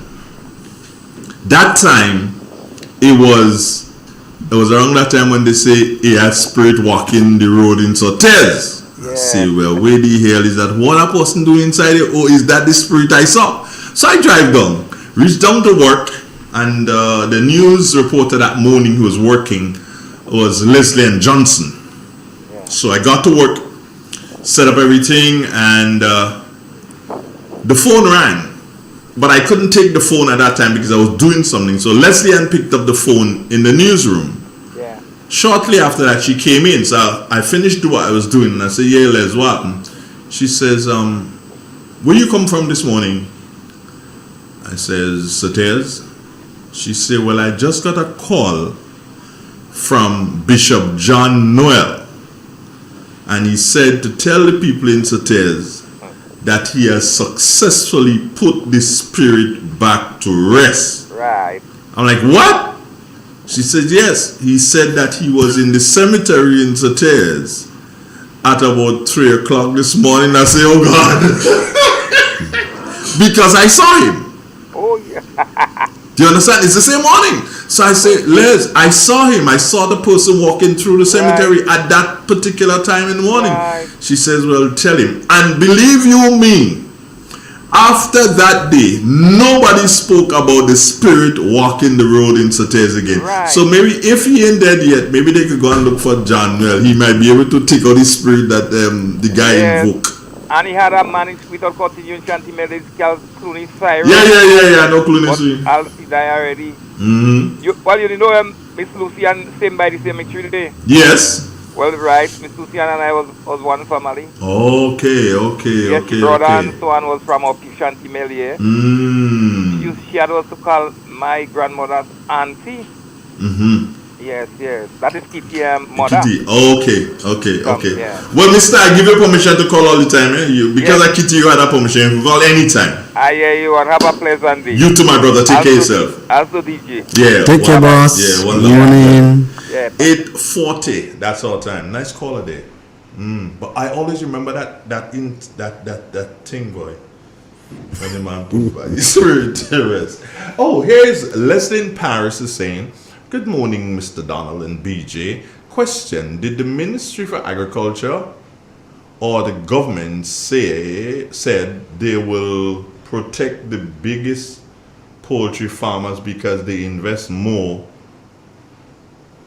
This is in connection with the 10% tariff?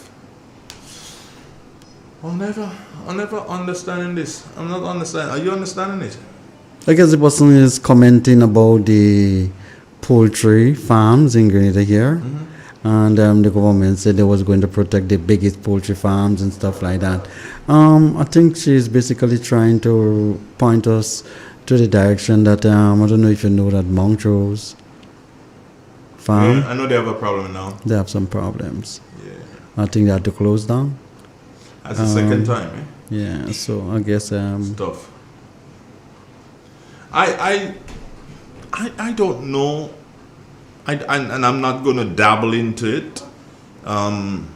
If something comes out and I believe that the Minister for Health, who is one of the primary owners, if he has to get licked, he'll get licked. So I don't know, so I'm not going to dabble into it at this time, but I'm investigating to figure out, hey, what really and truly did go wrong? Because they came back with a bang. They advertised at Real FM. And we gave them a really good deal for advertising. As a matter of fact, I still believe that we are owed some money from the company. But my thing is, what the hell went wrong again? What went wrong again? And I believe that the people of Grenada deserve to know what really and truly is the problem. Andre. Yeah. You keep hearing me saying that all the time. And you stick the name and you tag me. Economies of scale? Economies of scale. There are certain things we can produce for food security because you don't want to have a COVID and then chicken can come in. At least you have some chicken locally that you could, rear and feed your people. However, Andre, if it's cheaper to import chicken from Brazil and the US and other places, then we shouldn't grow chicken. That's the logic of it, There we go again, friend. Scale.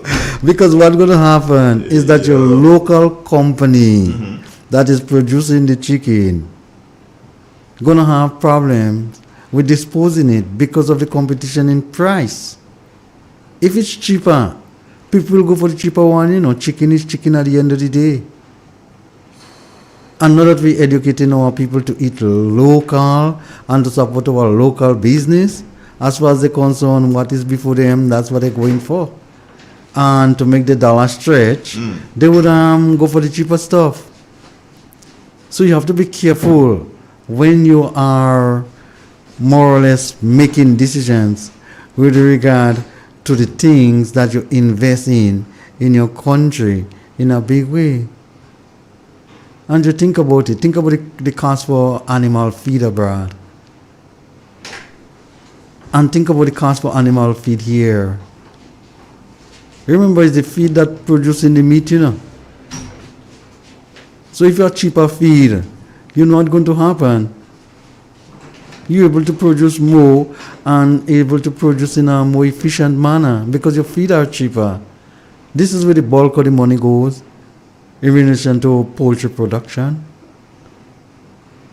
How difficult it is to analyze that. All the people in the Ministry of Agriculture know that. All sensible businessman in Grenada knows that. So I don't see why we just get caught up in all those things,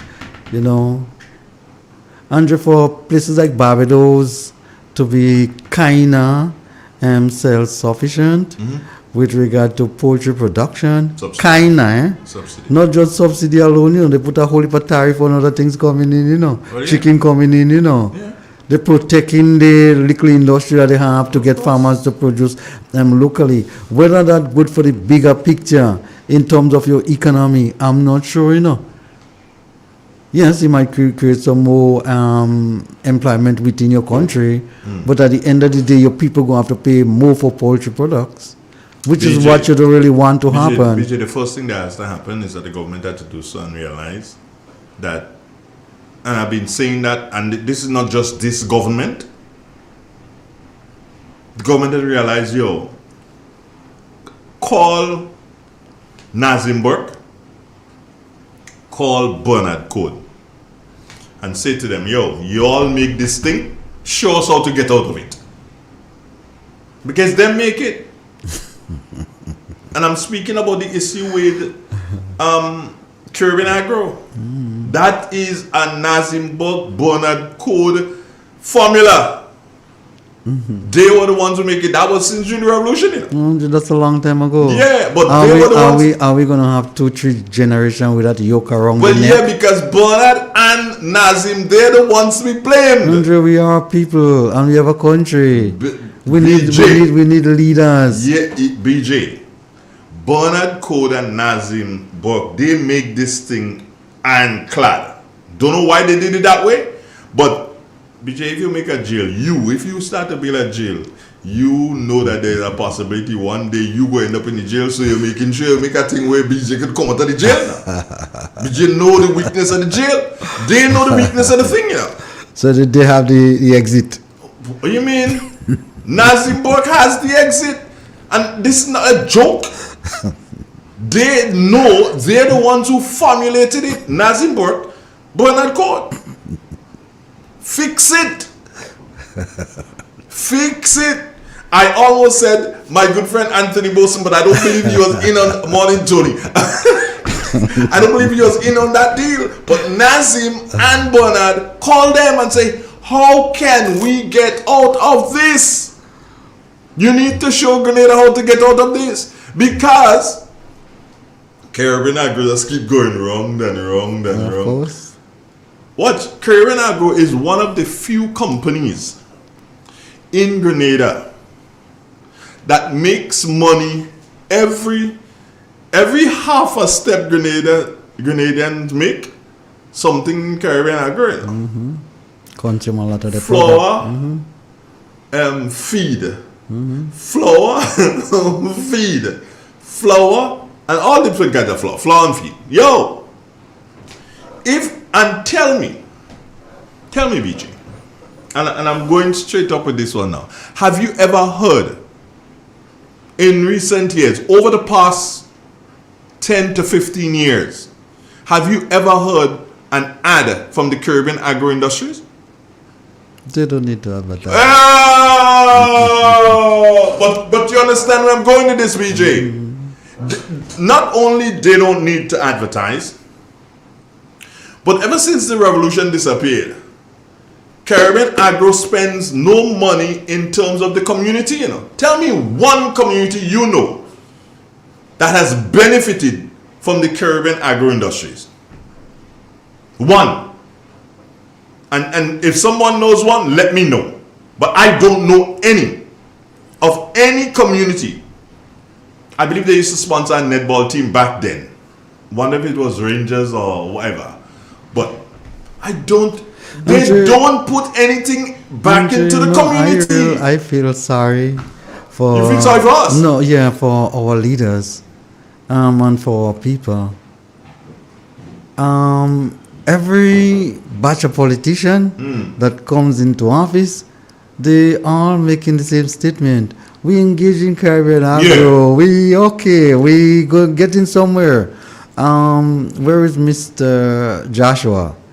Joshua only. He only talking. That's all he does. Mr. Joshua said, we almost reach a deal at X, Y, and Z.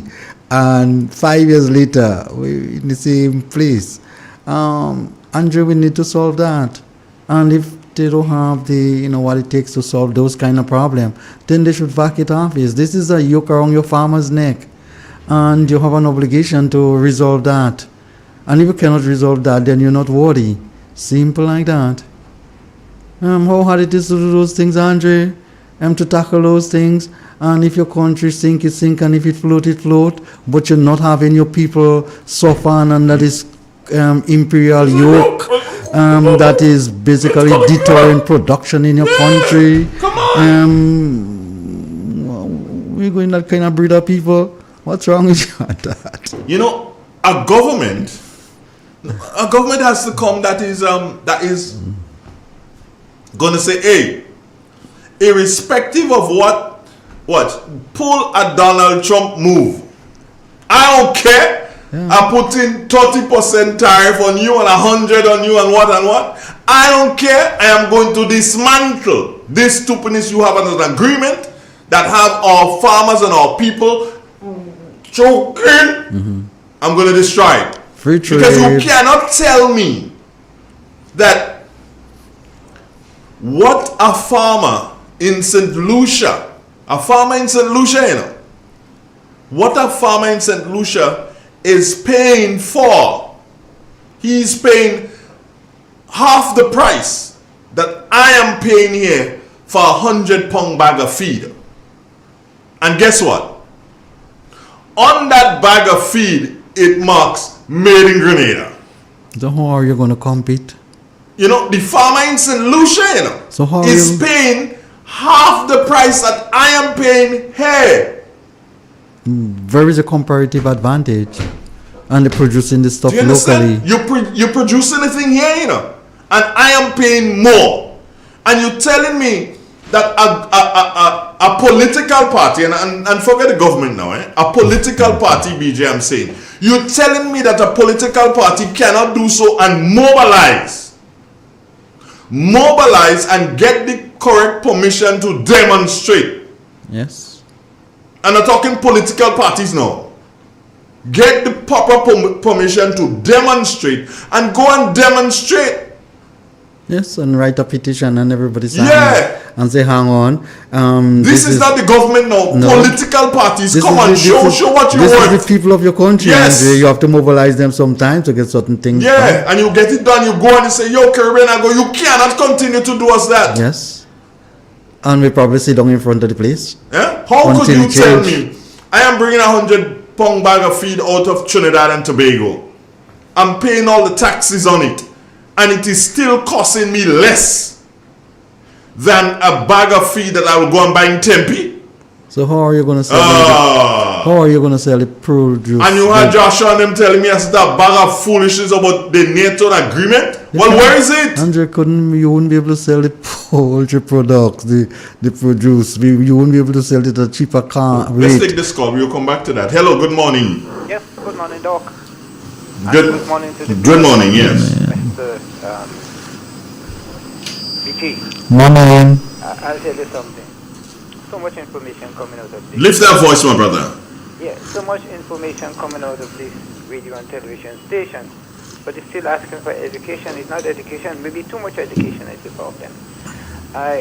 BJ, you can't be...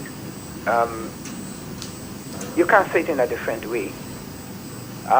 We have to create an economy of scale. And where were you when this guy was opening this poultry farm? That you didn't advise him along the line that is happening. All the farms, the mega farms, is going to fail.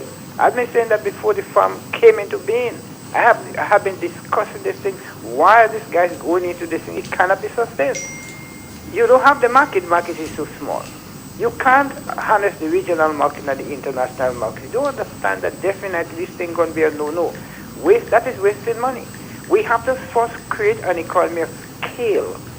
And we could do that by way of growing the economy and diversifying through, let me say, through tourism, agriculture, and the rest. Except we do this, where we could get volume, turnover, through commerce. These things is going to fail. And you're asking the politicians, you heard me say on this television and radio station, that the politicians is the problem. They are the ones that is creating the problem. Look, I am advocating, we have an administrator. That's what I said, do we really need a prime minister or ministers of government? And I said no. If we have an administrator and we have commerce, that's good enough for us. We trade, we transact, and that's it. Get rid of the politicians and our problem solved. Because they're not doing anything that is going to take us out of this situation. That we're getting deeper and deeper into problems. Yeah? So, BJ, you're right. We doesn't have the turnover. We don't need to get into these things because we cannot sustain it. We could consume as consumer nation, diversify the economy and survive and grow. We can do that. So you may have to talk a little more, but it's not education per se, because I think we're bright enough. I remember the days when one subject could have gotten your job in the bank. 5 subject was, wow, brilliant. Now we're doing 20 subjects. Are we getting dumber? No. We have more capacity, but we're not using the capacity. We're stuck in theory, which is in certificate. And we're not using the theory to be practical. We're supposed to be creating our own instruments to do a lot of things. Why can't we create something in here? Everything we have to import to do something. We have a few items, but yet we want to manufacture. We have to compete with everybody. No. You have to diversify through tourism, where you get the volume through commerce, and that is going to solve our problem. But you need to create space for new businesses and extended businesses so we could create the jobs, the wages, and the revenue. Have a great day. Got you, my brother. Thank you. It's real. It's 91.9. 4 minutes now, BJ, before the news time. Economies of scale. That thing go kill us, BJ. That thing go kill us. That economies of scale thing that you like to mention. We've got news coming up in a couple of minutes, all right? So what we're going to do is take a commercial break, which will take us right into the news. And then we come out of the news for more discussion after the 9 o'clock hour. It is a beautiful looking Thursday morning. It's our Sweet Spice Country. The 4th. Is it the 4th day? No, the 4th month. It's the 10th day.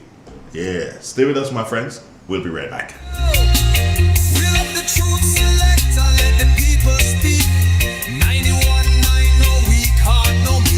From Carriaco shores to the Greater Lake, real expression loud and the nation loves. Lyrics are a temple. The DJ is the.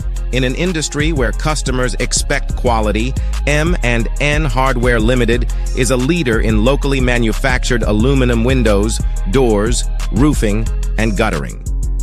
Our manufacturing division is efficient, flexible, and will always go the extra mile to surpass customer expectations.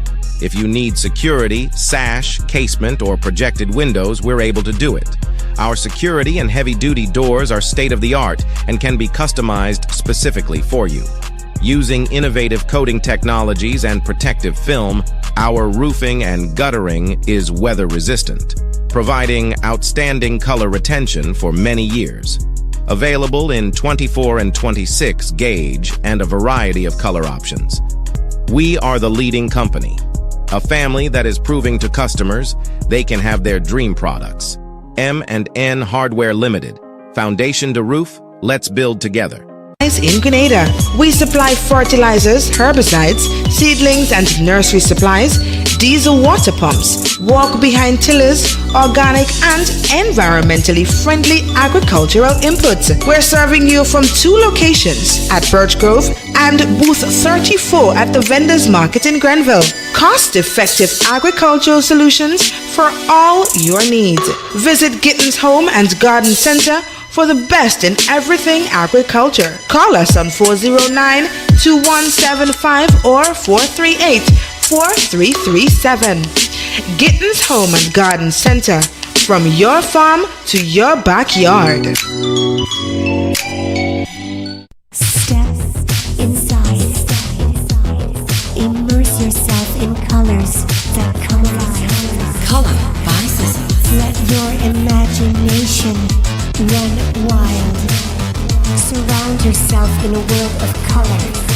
Color by Sissons. Endless inspiration. Bold expression. Bold expression. Color by Sissons. Sissons. Express your style with Color by Sissons. Hey Grenada, are you ready to take charge of your future? The Grenville Cooperative Credit Union is here to help you make it happen. Whether you're starting a savings journey, planning for education, or chasing your big dreams, we've got the tools and support you need. With savings, loans, mortgages, and expert financial advice, your goals are within reach. And for the youth of our nation, we believe in you. Let us help you build the foundation for a brighter tomorrow. Visit us at Jubilee Street, Grenville. Triple N. Informative, entertaining, and first. Every hour on the hour. Good morning, Grenada. This is the latest update of news as produced by Triple N. Details when we return. In an industry where customers expect quality, M&N Hardware Limited is a leader in locally manufactured aluminum windows, doors, roofing, and guttering. Our manufacturing division is efficient, flexible, and will always go the extra mile to surpass customer expectations. If you need security, sash, casement, or projected windows, we're able to do it. Our security and heavy-duty doors are state-of-the-art and can be customized specifically for you. Using innovative coating technologies and protective film, our roofing and guttering is weather-resistant, providing outstanding color retention for many years. Available in 24 and 26 gauge and a variety of color options. We are the leading company, a family that is proving to customers they can have their dream products. M&N Hardware Limited. Foundation to roof, let's build together. Hello and welcome back. I am your presenter, Kira Gunport. A total of 55 teachers and school leaders have been awarded certificates for successfully completing a professional development course focused on educational leadership and management, as well as the creative arts. In the region in Tobago, from its inception to now, 349 home improvement and home construction subsidies have been distributed to families across Tobago. On Tuesday, 56 more families from Bon Accord to Delford received the necessary funding from the Ministry of Housing and Urban Development to finance the necessary upgrades to their homes. More in this report. Hope made tangible, dignity delivered. Minister in the Office of the Prime Minister, Gender and Child Affairs, Ayanna Webster Roy, gave testament to the effectiveness of the program in uplifting the lives of each family. In Tobago East, I've witnessed firsthand how these housing subsidies have transformed lives. Homes once uninhabitable are now sanctuaries. Families have regained a sense of security and pride. Local tradesmen and small contractors have found meaningful work. This is how we build a resilient local economy, a safer society, and a more empowered people. According to Minister of Housing and Urban Development, Adrian Leons, the home improvement and home construction programs have generated approximately 580 short-term jobs. He said with the expected continuation of these programs in fiscal 2025-2026, an additional 300 jobs will be created. These subsidies breathe new life into current building structures, while construction subsidies provide families with new structures to call home. These subsidies are therefore transformational. Don't just see 20,000 or 50,000 for the physical benefits, but I want you to see the actual value of life that is being invested within the people of Trinidad and Tobago. The minister said in the next fiscal, 1,000 more families in Trinidad and Tobago will benefit from these subsidies. Ayana Carter, TTT News. And in sports, as St. Lucia gears up for the 52nd edition of the Character Games set to take place from April 19th to the 21st in Trinidad and Tobago, President of the St. Lucia Athletic Association, Dora Henry, has issued a heartfelt call to the national team of 22 athletes. She said, represent your country with class, courage and commitment. Speaking at the official team presentation and press briefing held on Wednesday, Henry reminded the athletes of the legacy they are now part of, one that includes Caribbean icons such as Usain Bolt, Kirani James, and St. Lucia's own Julian Alfred and Laverne Spencer. This ends the latest update of news as produced by Triple N. Thank you for joining us. Triple N. Informative, entertaining, and first. Every hour on the hour. Here's a fun fact. In just 29 seconds, you can say goodbye to paper bills forever. Seriously, in 29 seconds. That's less time than this ad. Head over to discoverflow.co or visit us in-store and update your contact information now. By October 1st, your bills will be digital, easy to access, secure, and hassle-free. So what are you waiting for? This ad still has 2 seconds left, and you could have already gone paperless. Real expression on 919 Real FM. Unfiltered truth, cultural pride, and the power of radio to amplify voices in Grenada. Whoa! Tune in on the spice side, where the airwaves free. On the radio see. Whoa! No sugar-coated lyrics, no fabricated vibe, just the raw truth a flow like Mount Kwakwa tribe. From Grand Ends to St. George, this the people them a shout. Real expression now hide, let your heart pour out.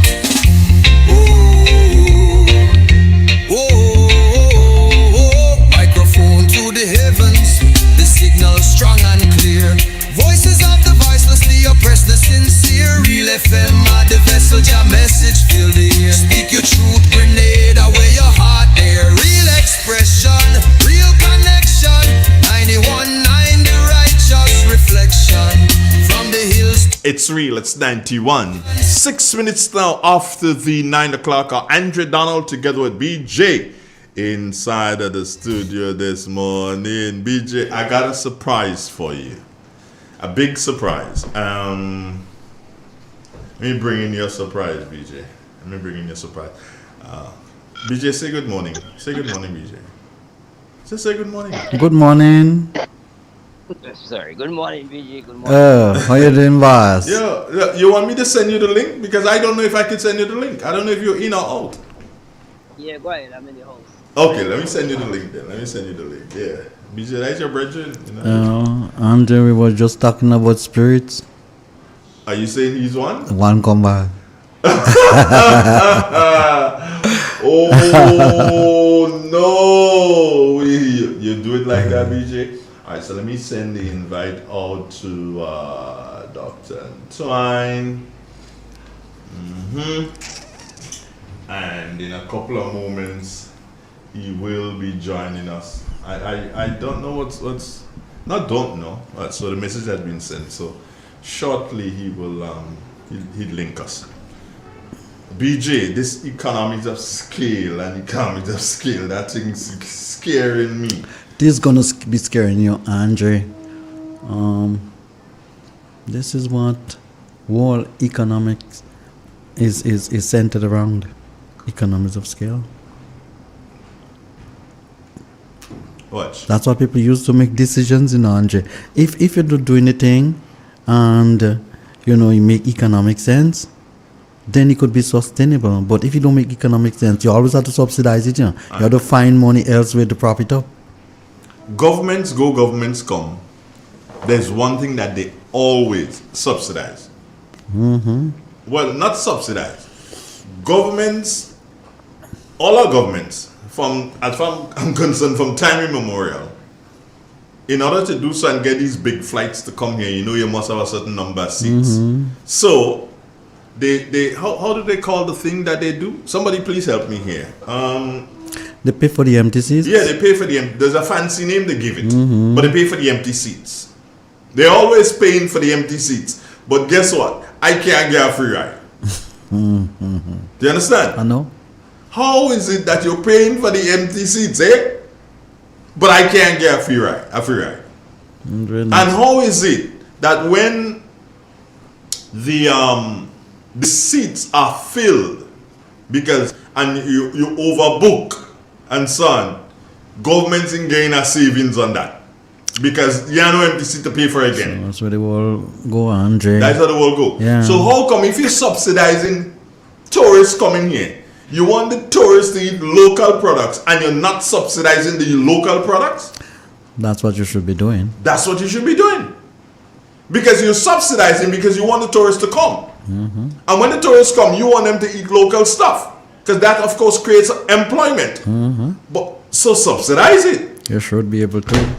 Blood, fire. It's just, Andre, there is a bigger picture, Think about it rationally. Food. And you hear me stress on it, Food is what sustains people's life, Think about it that way. Any opportunity you get to subsidize something that sustains people's life, you should be able to do it. You should do it. You should do it. We've got Dr. Twine up. Morning, Doc. How you doing, my brother? Morning. What happened to that choke? Onto that choke, Reggie. Onto that choke. You're fighting a cold? Well, you ain't doing very well. That cold beating you. Yeah, you're right. Was 2.5 weeks now, Yeah. So I was listening to guys this morning on the radio, and I realized a range of this morning, as regards the issue of the poultry farm and government subsidizing agriculture and other issues. I think the problem we have here is more complex. For one, bear in mind that agriculture is developing not based on a national plan for agriculture, nor a national plan for security, but basically as a question of farmers when they to do whatever they do. But here is where it's opportune time, in light of the new international economic order as being established by our friend up in the north, that we probably need to sit down and pull together a serious plan for the development of agriculture in Grenada. It is not too late, but in order to do that, we need to have consultation among the farmers like BG and Andrew Donald, and of course the Minister of Agriculture and Mr. Bridgman and other key farmers who have experience, hands-on experience that is, of actually farming in Grenada. But there must be some specific objectives outlined for that plan, such that we know exactly what crops we want to produce. So if in BJ's opinion, he doesn't think poultry is something we should tackle, then he has to convince us that that's something we should not tackle. But then he also has to come with a solution as to what would be our alternative protein source. Similarly, if you think we should not be producing carrots, then you need to come up with an alternative suggestion as to what other vegetable we could produce. And in that light, we should be able to establish a plan for some of the crops we think we are able to produce in the first instance, and then we should be able to focus on so as to ensure that at the end of the day we have a sufficient protein source for nation, a protein source that is long-term sustainable and reliable. But similarly, we need to have a source of fresh vegetables almost every day to ensure that our people are nutritionally fed or well fed, for want of a better term. And at the same time, you want to ensure that the inputs and support and education, as BJ referred to earlier on, is there. But how do you put together a plan and you do not have the infrastructure to implement the plan? I've always said one of the key components for developing our agricultural sector must be, and it's falling on deaf ears, but I hope when BJ gets there with that changes, must be a national agricultural college, right? Which provides basic scientific knowledge to our people. It also provides training for farmers on specific areas. It also will do research on various crops in terms of how we can better produce those crops.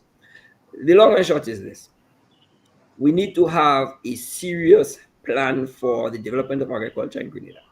But that would impinge on the issue of tourism that you referred to earlier on. It will also impinge on the need for agro-processing, which in essence should be able to take care of any of the excess crops that we cannot consume daily, or that will ultimately go to spoil if we do not conserve it or preserve it. So in that light, I think the whole issue of agriculture, yes, we keep talking about it for years now, Andre, and I must commend you and BJ for being stalwarts in trying to promote the need for developing our agricultural sector. So, but at the end of the day, we have to probably request an audience with the minister or ministers and the government personnel in the area of agriculture or related for, including fisheries as well, so as to ensure that, come on, man, we cannot continue just, talking to the rocks or the mountains. The only way things will happen is if we begin to demand that there be an audience given to our farmers so as to hash a plan, and that plan be written up and be put in gear for implementation with all the necessary and essential support, infrastructure, and resources. And then at the end of the day, hopefully we'll be able to deal with the issue of food security. But until such time, we, as BJ likes to say, we continue whooping, and we need to stop that nonsense. Someone just sent a statement, Doc, and I really and truly appreciate that statement. And it says here, and I've been saying it, agriculture can only survive if it is heavily subsidized. Well, look at it this way, Andre. Almost all countries that I'm aware of, Trinidad, the States, France, Germany, almost all countries subsidize the agricultural sector in a period, because they understand fully well the importance of and the need for being self-sufficient in food production. Period. You subsidize. You subsidize the tourist sector. You subsidize the construction sector. So why not subsidize the most important foundational sector of your economy, agriculture? Come on. All other countries do that. If you look on the Trinidad Agricultural Ministry website, you see a range of specific programs they have to ensure that their farmers are well educated, well supported, and heavily subsidized to ensure that Trinidad produce the food they need. And what are we doing? We give lip service to the idea of food security and do nothing. Yeah, we continue to do nothing. And all the agriculture all the farming that occurs in the country is because of the initiative of people like BG and Bridgman and other farmers who take it on their own and recognize the importance of farming. I take to it. I'm going to blow my own trumpet. I am the best virtual farmer. There ain't no virtual farmer better than me. I am the best So virtual. I must agree. Yes, you've done a great job over the years of advocating, being an advocate for our farmers and agricultural sector. So thanks. I appreciate that. But my contention is, we, as you said, we pay lip service to the whole idea of subsidizing agriculture. I mean, and we bring fertilizer into the country, and you know what we do? We do have to say, well, you know, the farmer's paying $50 a bag, and it's supposed to be $75, so they be saving them $25. Man, move there with that. I can't sit down. Move there with that. $25. Yeah. And then what is amazing? Farmer can't go in the afternoon to get fertilizer. Had to go on certain days to get fertilizer in the place where the fertilizer day. And farmer Monday only, you know. You understand? And farmer don't have the requisite transportation to carry the fertilizer. So the same $25 that you claim you saving him, he have to do so and spend that $25 to bring the fertilizer to his farm. And you're talking subsidy. And you have a set of government, you would have said for yourself, you have a set of vehicles that you doing so and putting into all the different ministries, and you're promising to give them, how you call it, electric vehicles. Do you understand? So why is it that you can't do so and say, you know what? When a farmer comes to purchase, he would have had to fill up a form before, so you know how to plan. Yeah. And when you have 10 farmers going to the west, you load up the truck or whatever with their fertilizer to drop it off for them. That is what you call subsidy. This kind of full thing you're talking about. Oh, well, it's supposed to be $75, but now you check. And I'm talking about this government, all.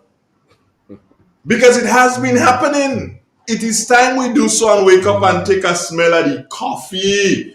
Take a smell of the coffee. Wake up and take a smell of the coffee. Because agriculture continues to get left behind. And we have to stop that. Well, one of the major concerns right now is the fact that many of our traditional farmers or farmers of traditional crops, especially cocoa and nutmeg, are opting out of producing those crops, you know. And that's a major issue in terms of our source for foreign exchange. If we do not have the cocoa and nutmeg for export, or the value-added products of cocoa and nutmeg for export, where will we get foreign exchange to buy the goods that we need from abroad? You know, so yeah, I think maybe we could, BJ, we could assign to Andre Donald the task of drafting a letter requesting a national meeting, a consultation meeting with the Ministry of Agriculture and other personnel, so as to hash together a plan for moving our agricultural sector forward. It doesn't have to take more than 2 or 3 days maximum, and that's something they could easily do if they so have the heart and the will to do so. At the end of the day, it wouldn't hurt. I mean, a lot of money has been spent on quote-unquote seminars and consultations, and yet still we don't have a plan. Everything happens haphazardly. Doc, I have to do some seriously. This administration came in,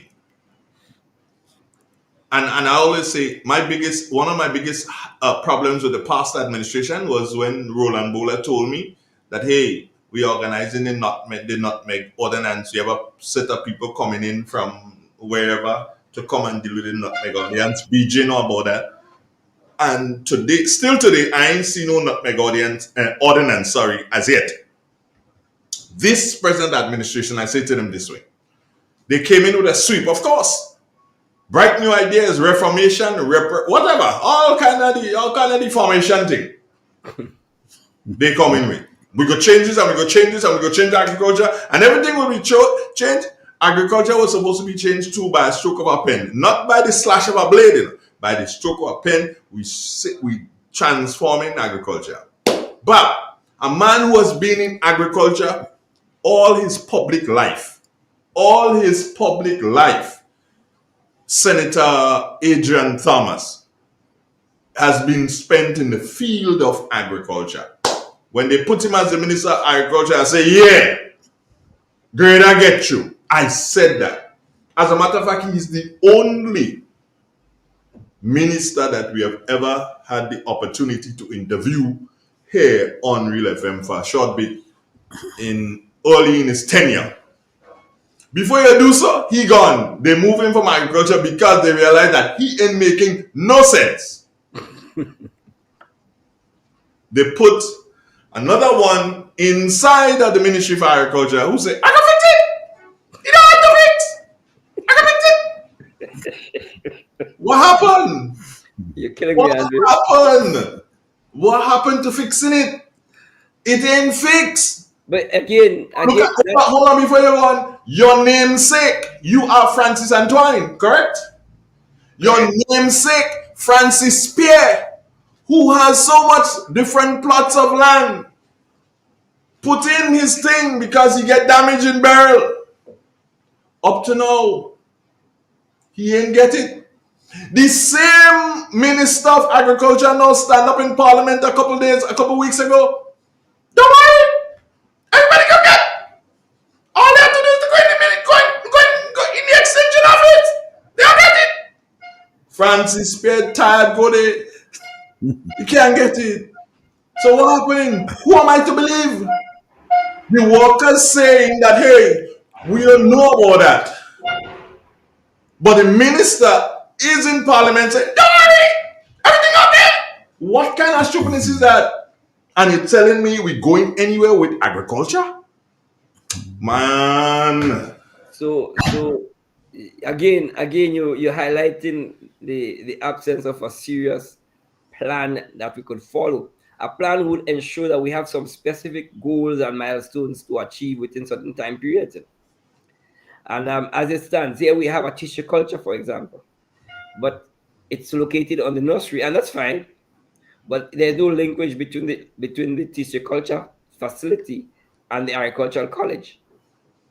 There's no linkage between the agricultural college and the chemist produce lab. There's no linkage between the agricultural college and the Bureau of Standards that's supposed to provide some scientific analytical work for supporting any R&D that the school should be doing. So at the heart of our problem, Andre, and I am repeating my request to BG, we assign the responsibility to Andre Donald, to draft a letter of request that we could form a national consultation with our farmers in order to come up with a comprehensive plan for developing and moving the agricultural sector forward. Yes, there are certain things we definitely cannot produce because of economies of scale, as BJ likes to refer. Yeah. There are those things we definitely can produce that would provide some degree of self-sufficiency, and which we ought to do.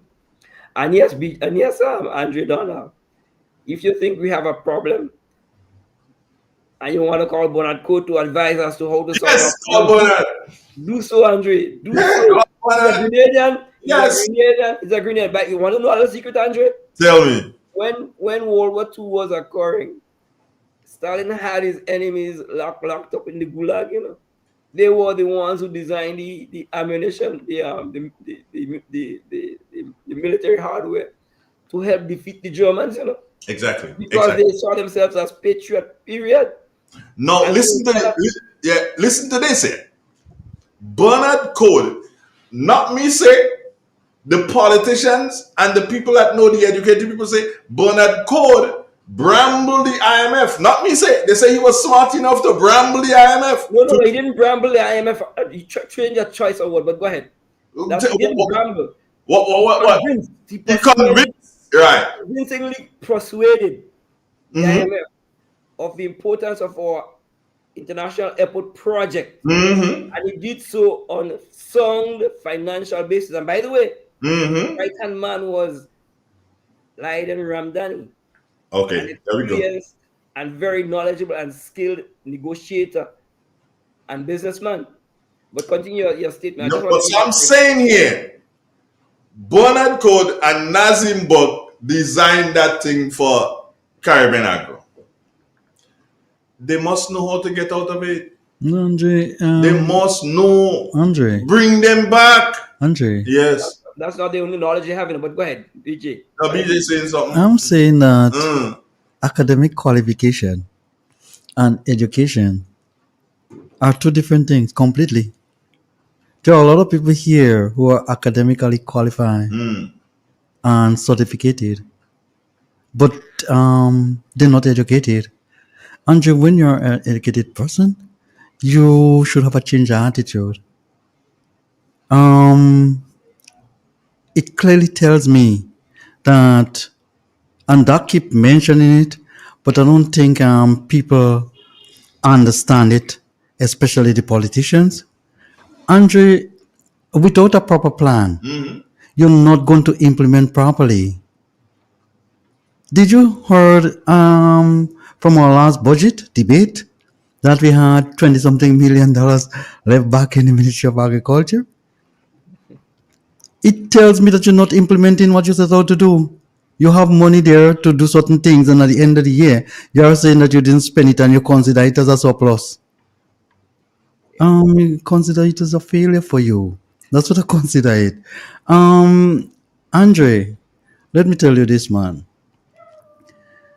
If we don't educate our people properly, if we don't take the whole developmental process collectively, like Doc was mentioning a while ago, and I want to allude to the fact that when you have something like, say, a tissueculture lab, that should be affiliated to the Maribou Farm School and the Produce Chemist Lab, and you have all the entities that's supposed to be working closely, all intertwined. So it's not difficult that when somebody goes to, say, our farm school, the next generation of farmers, we're more than certain and sure that we are producing educated people who can move the agriculture sector in a next direction, who can revolutionize it. Didn't you heard a year or two ago when Adrian Posuida used to be Minister of Agriculture and say, hang on, farmers, we are moving away from the dirty hands and the muddy clothes and whatever. We are, moving to hydroponics and whatever. Of course. I'm still waiting. We're still waiting. Yeah. Andre, we have a budget that is close to $2 billion. It is. That's a lot of money. And you can't say we assign 100 million for agriculture. Where are we spending our money? That's where our focus is. Well, Andre, tell me. You can tell me by how you're spending your money, what you're interested in. You're interested in illusion. Not economies of scale, Andre. Because if you have a proper plan, it will tell you what is short term, what is medium term, and what is long term. It will help you to prioritize. It's going to tell you where you should be spending your money based on what you expect. But if you don't know those things, you're going to just keep whooping. You're going to just keep being hopeful. Well, Andre, life is a thing that you have to chart the course properly. It's a practical process. And everything that's going to happen to show indications before it happens, you just have to look very, very close. And I'm saying that here we are trying to spend $500 million in the next few years or whatever on a hospital. No, but $500 million. Yeah, but yes. Yeah, you got it. Shouldn't we spend that money in the productive sector? Here we are trying to cure diseases. Aren't we supposed to be preventing it by ensuring that we people eat healthy and ensuring that we have it in abundance? BJ, watch. Listen to something. Andre, are we getting our priorities right? We have close to the Maribou Hospital.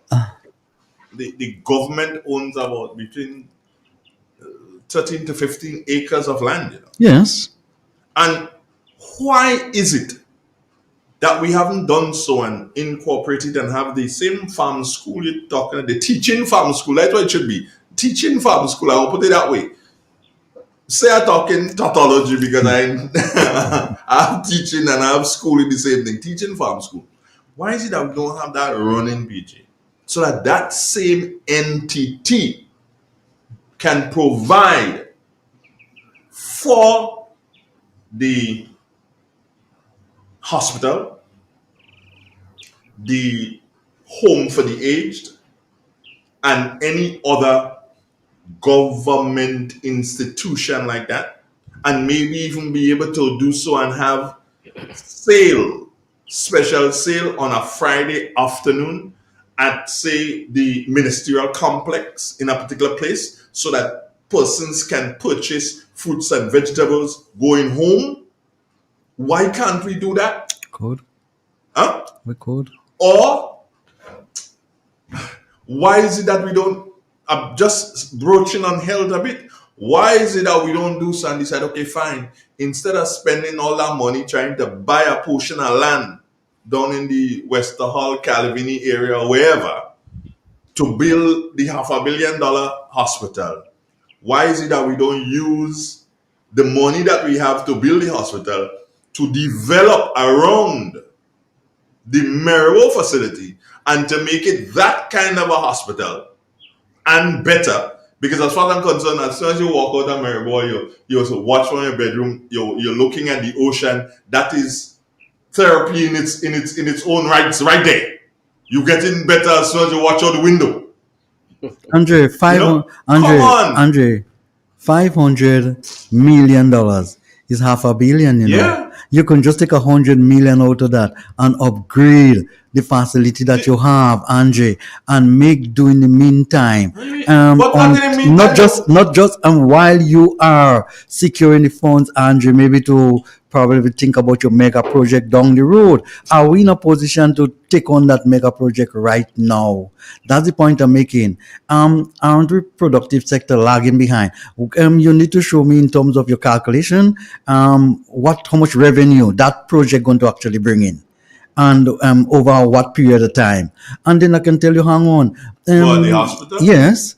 We have a caller. Morning, caller. Good morning. How are you doing? Good morning, Mr. Donald. Morning, sir. And good morning to BJ. Morning.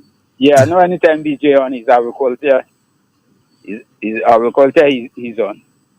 And to be truthful, I love doing agriculture. I do a lot of gardening. But presently, no. From my experience, it's 4 hurricane had hit agriculture, and it's hard for we agriculture to develop in long-term crop.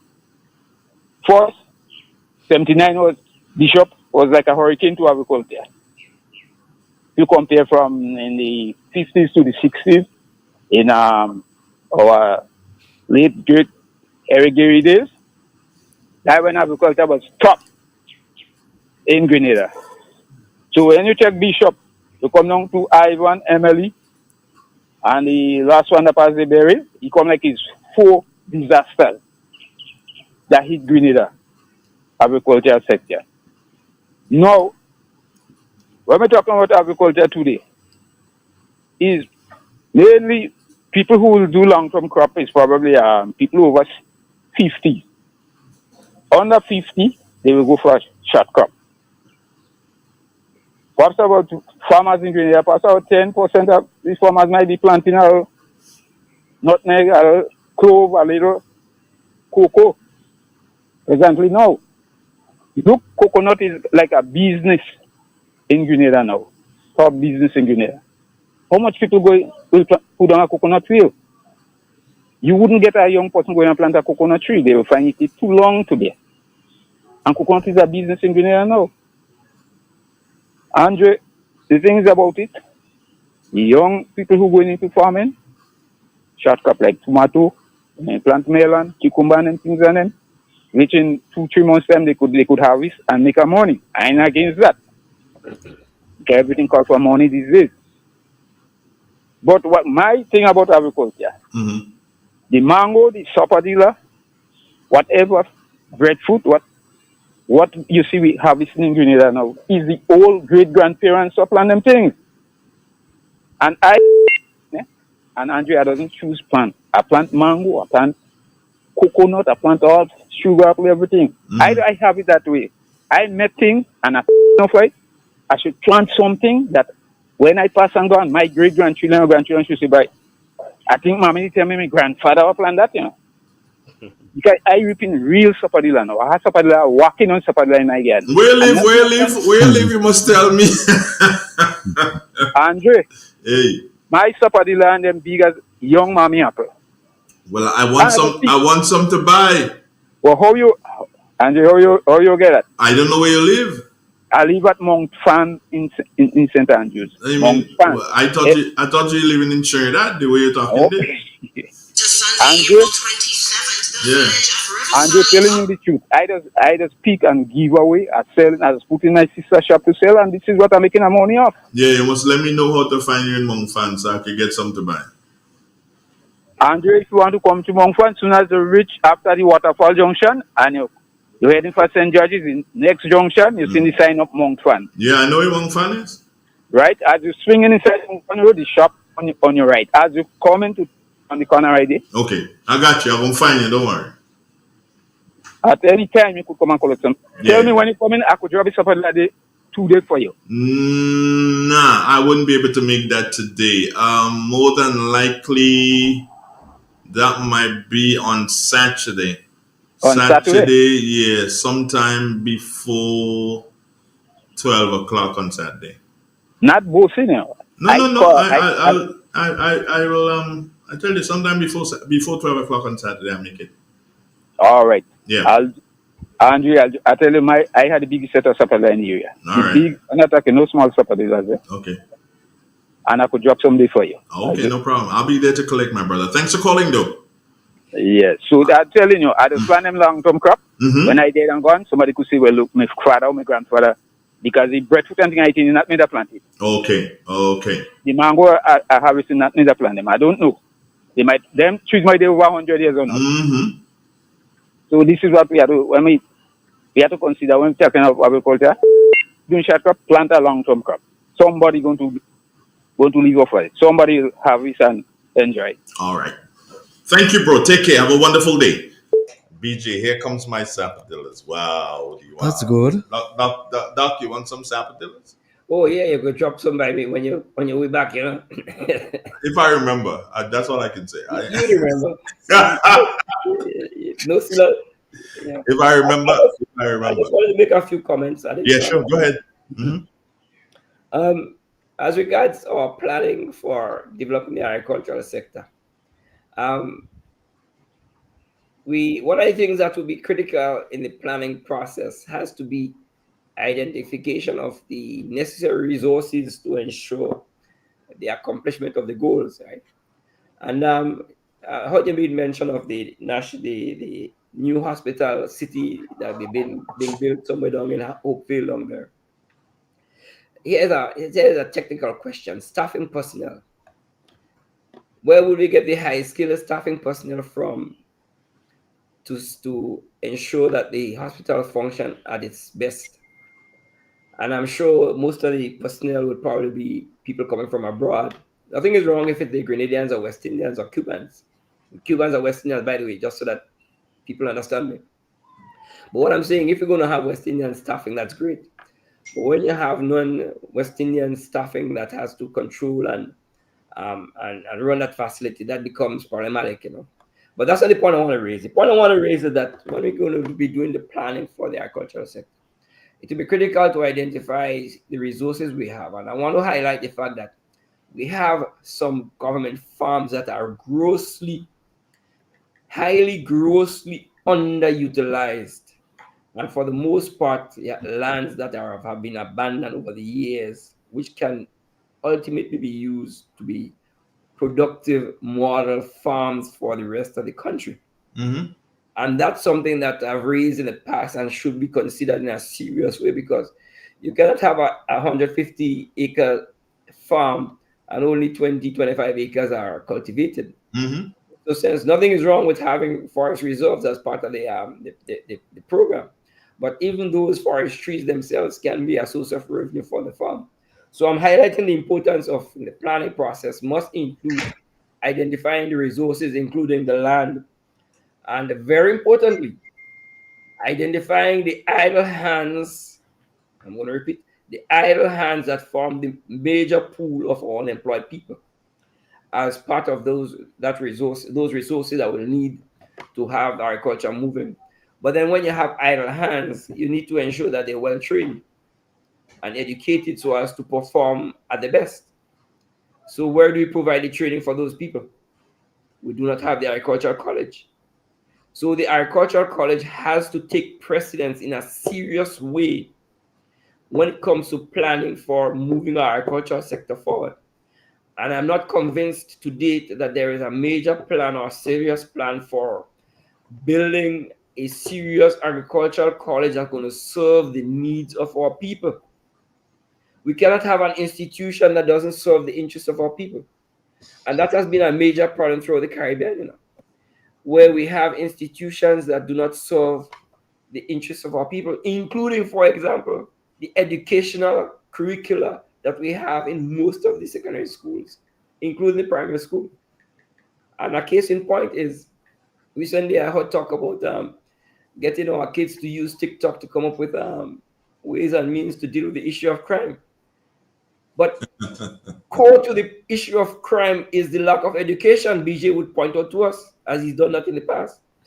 Core to solve the crime problem in Grenada, including agricultural theft, has to be education. And when you remove a subject like civics that teach you how to relate and live with your own people in your own community and be productive, when you remove such core subjects from the school or the schools, what do you expect to be the product you produce? So again, the issue of education has to be highlighted as fundamental to building the agricultural sector. And that must be considered in a very serious way in the planning process. And the last point I want to make is, BJ keep referring to the taking out 100 million. 100 million. Okay. Yeah. So finance has to be well focused, but must be utilized within a certain time frame to accomplish the goals that will be set.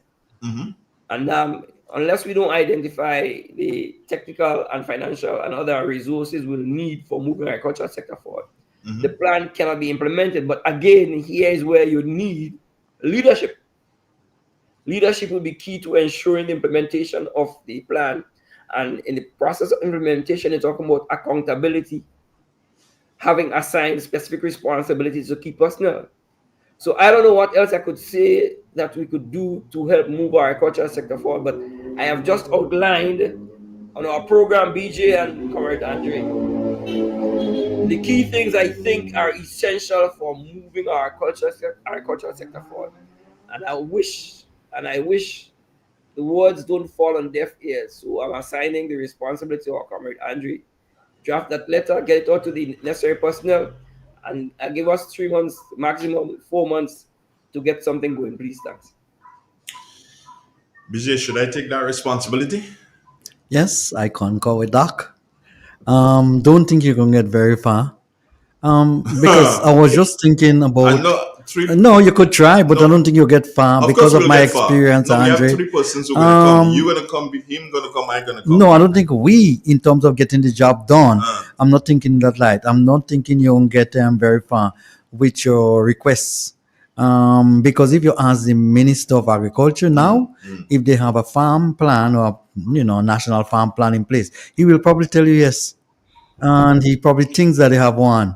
Andre, most people in Grenada think you say something, somebody give you some money, and you about to go and do the thing, and they tell you have a plan. Andre, you don't have a plan, You think you have one. Wait till you start to execute. Why do you think all the projects in Grenada, most of them, they are either, overrun by costs? Because the way they set out to do those projects, it was not properly planned, so the money never enough, or the quantity of workers that you expect to get, you didn't get them the quality, all of those things in them. Andrew, you have to take those things into consideration when you're doing a plan. It's a whole comprehensive document, Yeah, but it's not something that you just sit down and you say, we're going to plant 10 acres of nutmeg or 100 acres of nutmeg, and this is going to cost us $2 million. Well, Andre, is beyond that. Who you targeting? Where are the resources coming from? And what phases are you expect to disburse those resources? Where the planting materials coming from? Who going to support? Who going to monitor? What time we doing evaluation so things don't go really, really bad? All of those things, Andre, have to be implemented as part of the project. No, Andre, not just that. We know for certain that projects normally never goes as planned 100%. So they leave allowance for you to continue the process again. Oh, we had a It's a spiral cycle. We had 2 callers that dropped off. Oh, sorry. God. We should have taken them. That's how I was pointing. Anytime I give you that signal, is because I could have stopped what I was saying and entertain the callers. But one of the main things that I believe we have to do, and I want both of you to comment on this, what the young people today call trend. We have to make agriculture be a trending thing. And for young people, what makes one of the main ingredients to make something trend is the fact that thing can make money. And we have to show young people this is how you can make money from agriculture. And it starts with subsidizing, because you can't have them working. You can't tell them, okay, fine, plant the nutmeg and sit down there and wait, and plant the cocoa and sit down there and wait. Well, it's smarter than you, Andre. They know they don't have to get involved in that. Right. Andre, yes, we have to make it trending. We have to. But you cannot take some 14th century old revolutionary or people who are dreaming and reactionary. We have to make it trend. No, Andre, the people who you want to trend the thing is 14th century people. We have some leaders and politicians in the country. Christopher Columbus, forget them here, Andre, they're outdated. Some of them call themselves revolutionary. They're just reactionary. Andre, they don't know what it is going on. Look at the young people, man. You think they're going to go and plant nutmeg and cocoa and go and pick up a fuck and a spade and go and do any extensive agriculture? And then they probably didn't go to school. They're smarter than that. Yeah. And what are you doing to make it interesting and trending for them? All right? That is in our plan. Well, Andre, that's what we're going to have the meetings about. Andre, when it's squeezing your heart to give a farmer $4,500 to get him back, you're talking about probably you have to invest $400,000 in one person to get him, functional. You think you're going to do it? Andre, this man and him do like agriculture. This man do like country. This man like power. And this man like money. A bad combination. So you cannot help but forming something you call a kleptocracy. You and your crew come together to rob the country of our resources. Andre, you know what is a good leader?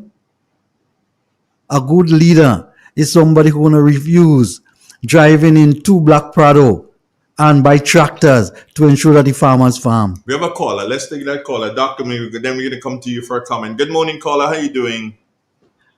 Morning. Yeah. I was trying to call several times. Anyhow, Mr. DJ, good morning. Morning. Ministers, I will call you all now. And Mr. DJ, Hi. disrespect. You know I've been listening to you all years. Now, in our planning, Mr. Twine is reading my mind. And Andre, I would like to support you. I should be home. And guys, I would be among y'all because I'm very interested in all what y'all say. Listen, now, no respect to you, Mr. DJ. Now, we have been talking this thing over and over about the thing with agro. What is there if when we appoint you as the Minister of Agriculture, you, Mr. John, I'm serious, that what steps we have to start planning now? What steps will you take to dissolve that law that they have in place? That is all I have to ask for this morning. We'll talk another time. Bye. Lady, put me on the spot. Yeah, of course. Minister of Agriculture, what step would I take to resolve the Caribbean agro-industry issues with regard to the high cost of feed? Engage them. have a consultation with them, and if I'm not getting what I want for the farmers of my country, then we take the appropriate corrective measures. And if that means um, allowing farmers to bring in their own feed, then so be it. And we bite the bullet. But nobody not coming and hold my farmers ransom because of some previous agreement that they would have signed. We go into international court unless, so we face the Burn and consequences. code is needed. I said that. Burn and code is needed, dog. Well, guys, American companies are not allowed by law to be monopolies. Exactly. So how is it that a company, an American company, could come into our territory and be a monopoly? They don't like to hear the word monopoly in America. Not only that, there's a legal basis to challenge that company. I'm sure. The government could take up that responsibility easily. I'm sure some international court would not allow them to do that. To do, as BJ says, to first consult with the organization, inform them what you want to do, let them know that they cannot operate as a monopoly. And if they resist the idea, you pass legislation saying there should be no monopoly in Grenada, and that clears the way for any and everybody to bring in whatever material they need or resources they need for their inputs they need for the agricultural sector. Yo, let me tell you something that was going on not too very long ago. And I'm going to deal with MP products. At one point in time, there was only one company in Grenada that could import because MP gave that to that person. That person had license. Right now, I don't mean this in any disrespectful manner, but all dog and cat importing MP products. Do you understand? There's no monopoly. That's how the world has gone. So I cannot understand how we in Grenada continue to allow Joshua, where you continue to allow Caribbean Agro to hold on to a monopoly. Andre, we have a free market system, so you shouldn't have monopoly. Andre, the only way you can get reduction in price is by getting rid of monopolies. And if you have monopolies, what's going to be happening is that the big fish will always eat up the small fish. Yeah. You want to make the playing field level. You want to make sure that the product is competitive, outside there. So your consumers going to be paying the cheapest price for it. That's the obligation. That's what you say you was going to do before you go in office. No, you get there afraid to tackle the thing. Tackle it. Well, them and those people go and sit down and eat and drink in the same place, Angie. If you look at some of these people and them, all of them sit down and eat and drink and laugh together, It's the farmers that facing the consequences, while they're playing the foolish games. How we can have a country and you're talking about, animal feed. You want it to be as cheap as possible. That's your final comment. Talk to me, BJ. Yes, you want it to be cheap as possible. Mm-hmm. And all of a sudden you have a yoke around your neck. And you're talking about your farmers who are struggling and who want to compete, but they're not provided the opportunity that you say you was going to give them. And yet you're telling them, go ahead and do it, go ahead and do it. Are you sending them to the debt? Huh? Yes, still talking your bone like garbage left, right, and center. Get involved in this, get involved in that. I'm importing this breed, I'm importing that breed. $7,000 for that breed and whatever. And yes, still they don't have the feed, to feed those animals, Andre, or the feed is exorbitant. So you're doing something good on one hand, and on the other hand, you're backstabbing the person. Final words from you, Doc. Yeah, I guess BJ is saying that you could be penny wise and pound foolish, right? Very much so. What I want to highlight here as my closing comments is, guys, we've been advocating on behalf of our farmers, and I think the time is right for us to begin the process of pulling together a consultation with our farmers so as to pull together a plan that has some specific goals, a plan that will be supported by the Ministry of Agriculture and the government, and a plan that involves our farmers who have experience and knowledge to move our country forward in a more positive way. But at the heart of that plan has to be the essentiality of an educational institution for educating our future scientific farmers, or farmers who can produce in a scientific way the results we're looking for from the agricultural sector. Dr. and Twine. Amen. BJ, as always, wonderful program and ideas. Again, we getting the information out. Doc, that letter thing, I guess I can't back out of it now because you guys are interested. I'm gonna I'm going to pen the letter. I'm going to share it with both of y'all. And once you guys agree with it, then we're going to send it out to people that we believe really and truly can make a difference, and see if we can have at least a meeting. What I wouldn't do is try to stretch too much out of our means at this particular point in time. So have a meeting, like a nucleus, and we can work from there to have other smaller meetings. Is that okay? Is that what you guys looking at? In order to do a plan of that magnitude, Andre, you need first your I'm just telling you beforehand. We would have to have something like we call a national symposium coming out. So if out of that, now you know what farmers really want. You can't do it outside of what the farmers really want to do. Yeah, but I'm saying, shouldn't we organize something first that we know we have a body, and then we can work on that national symposium? Yes, don't forget to include Mr. Joshua. Ooh, Joshua. hot air, Joshua. Hot air. Since Joshua started coming to Real FM, and my good friend Mr. He's been talking about, we closed an arrangement with Caribbean Agro. That is 15, 20 years ago, man. And Mr. Master Carl, you probably should include him. Yeah, well, you have to include Carl, because Carl is a serious farmer in relation to CMOS. Yes, exactly. He's a serious farmer, so you can't leave him. So you have to look at that, you know. Yeah, you have to do. I would also suggest we don't leave out the experienced hand of Mr. Bridgman. Who is that? Mr. Clifford. Mr. Clifford Bridgman? That is. Sorry? Well, of course, you can't leave out Clifford Bridgman. You can't leave out. And I want Michael Batiste. We must have a voice that's louder than mine. Michael Batiste. Hey, guys, you take care. Have a wonderful day. Thanks, BJ. And Doc, thank you so very much. I catch you again. And do enjoy what is left of Thursday. Doc, what about Intercol? Who you backing?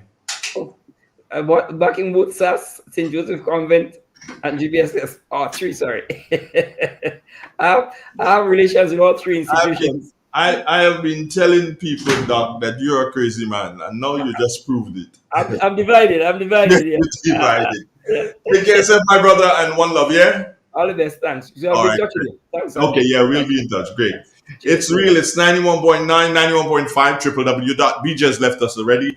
TheRealFMGrenada.com. Stay tuned, friends. We've got the 10 o'clock news update, and that's coming right up. Triple N. Informative, entertaining, and first. Every hour on the hour. Welcome to the latest update of news as produced by Triple N.